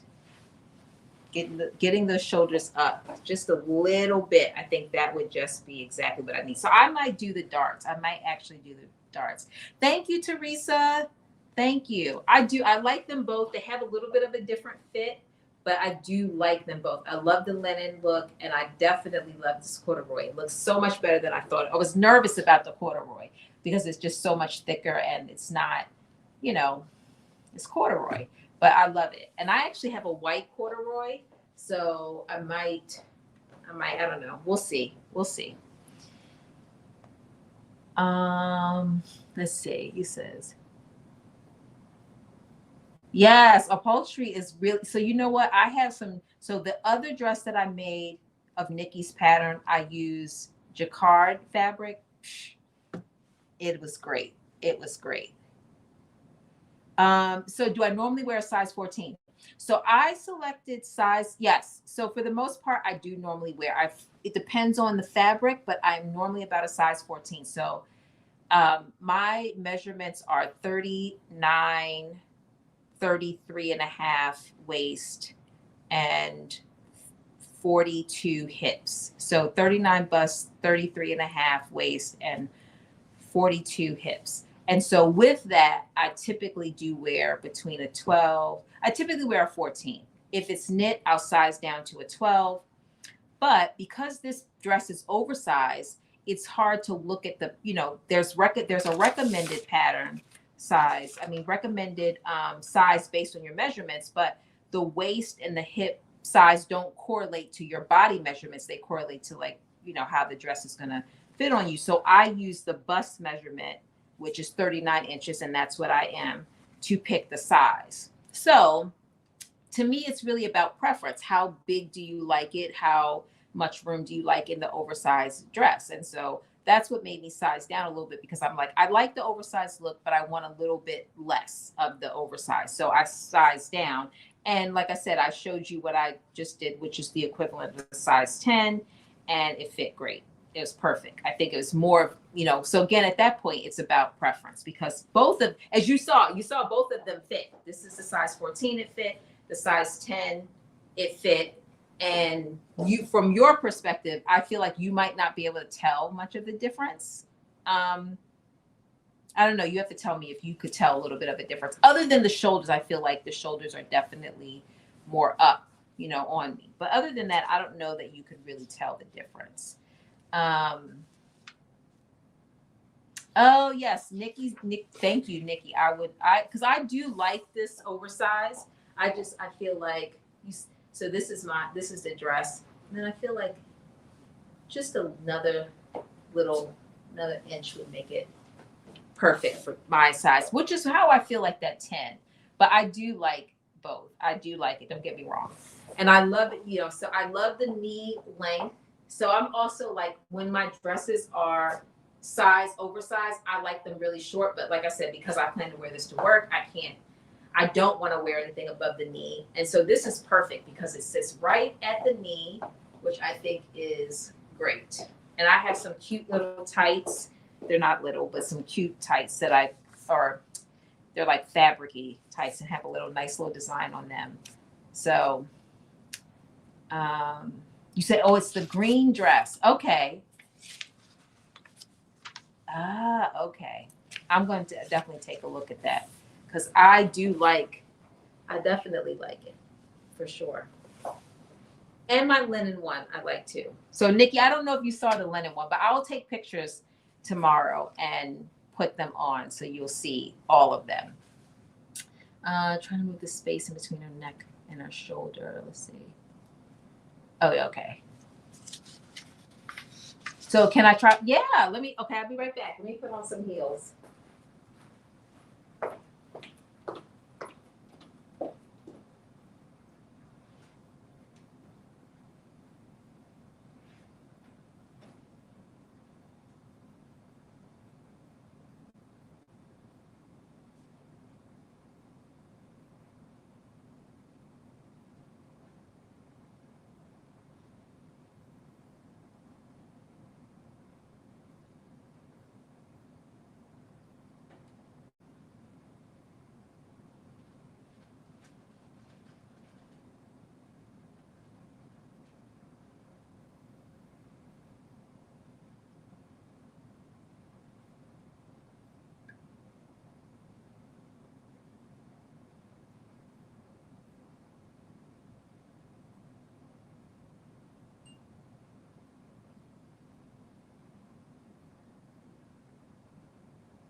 Okay. You had to give me. Okay. Can you? Let me turn the camera down so you can see. All right, let's see. Okay, let's see. Can you see? So that's a. I don't know if you meant like a pump or like a sandal, but I think this looks cute with the open toe pump too. Totally cute. And I actually have these cute navy blue Mary Jane sandals that would look so good with that linen. But this is how it looks with the, let's see. You said perfect. Yeah, you said heels for sure.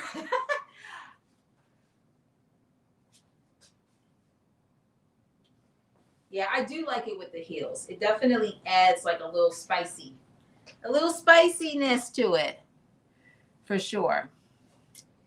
Let me see. I can't read everybody's. You said, oh, yes. Yeah, the heels look good. I feel like, yeah, I'm glad you suggested that because I probably wouldn't have thought to wear the heels with it. But now that you said that, Shishi, I agree. It does look good. It does look good. Thank you. Thank you all. Thank you for hanging in there. I hope other people make this dress. It is super cute, super comfortable. Like I said, remember, I don't know if I did this while you were on, but it's not restrictive at all. It's very comfortable. Very, very comfortable. And you have a couple options with your sleeves, and it's not difficult to make at all. So I hope that you all make it. If you make it, please tag me, tag Nikki also, because I'm sure she would want to see it. This is her design. Very cute. All right. I hope that you all come back next Friday because we're going to make another PDF pattern, another beginner-friendly dress. Oh, Carmen said tag her too. Please tag Carmen, tag Black Sewing Network so we can repost it because I definitely want to see. I know a couple people said they are making it. So definitely make it. Nikki, we love it. It is so cute. And I'm going to post pictures in both this one and the one we made tonight, which is this navy blue. And I will be putting on my heels. I have these cute navy blue heels that I'm going to wear with this. So we have two. And I'll take pictures in both. Yeah, it did not take me long to make them either at all. It was really, and it took us longer because we're talking through and all of that. But I literally made this one last night. I made it before I went to bed last night. So just to give you an idea of how quickly I went through it. So this is the black is a corduroy and the blue is a linen, and it's a mid-weight linen. It's not thin. It's got a little bit of weight to it. Not heavy, but it's not thin at all. So it's more like, I guess, fall, spring, winter. Like I would definitely wear it now. Thank you, Dory. Thank you. Yeah, thank you, Dee. You said the more fitted one looks good with the boots. The oversized one looks good with the heels. Yeah, I'm gonna try them both. But I totally agree. You hit the nail on the head. The heels definitely is all the vibe. It's very cute. Very, very cute. I couldn't agree more. I'm so glad you suggested it. Because it's perfect. It's perfect. I love it. All right. I am all done, and I look forward to seeing you all next Friday. Next Friday, we're doing a collab. It's myself and Classified. I'm not saying it right. Yeah, I am. Classified. We're going to be on, and so we're sewing up another dress. Definitely the link to this dress is in my bio. It's it'll be there all month long, so please get it. And if you sew it, Tag myself, tag Nikki, tag Carmen. And look out for the official pictures. I'll be posting them sometime tomorrow too.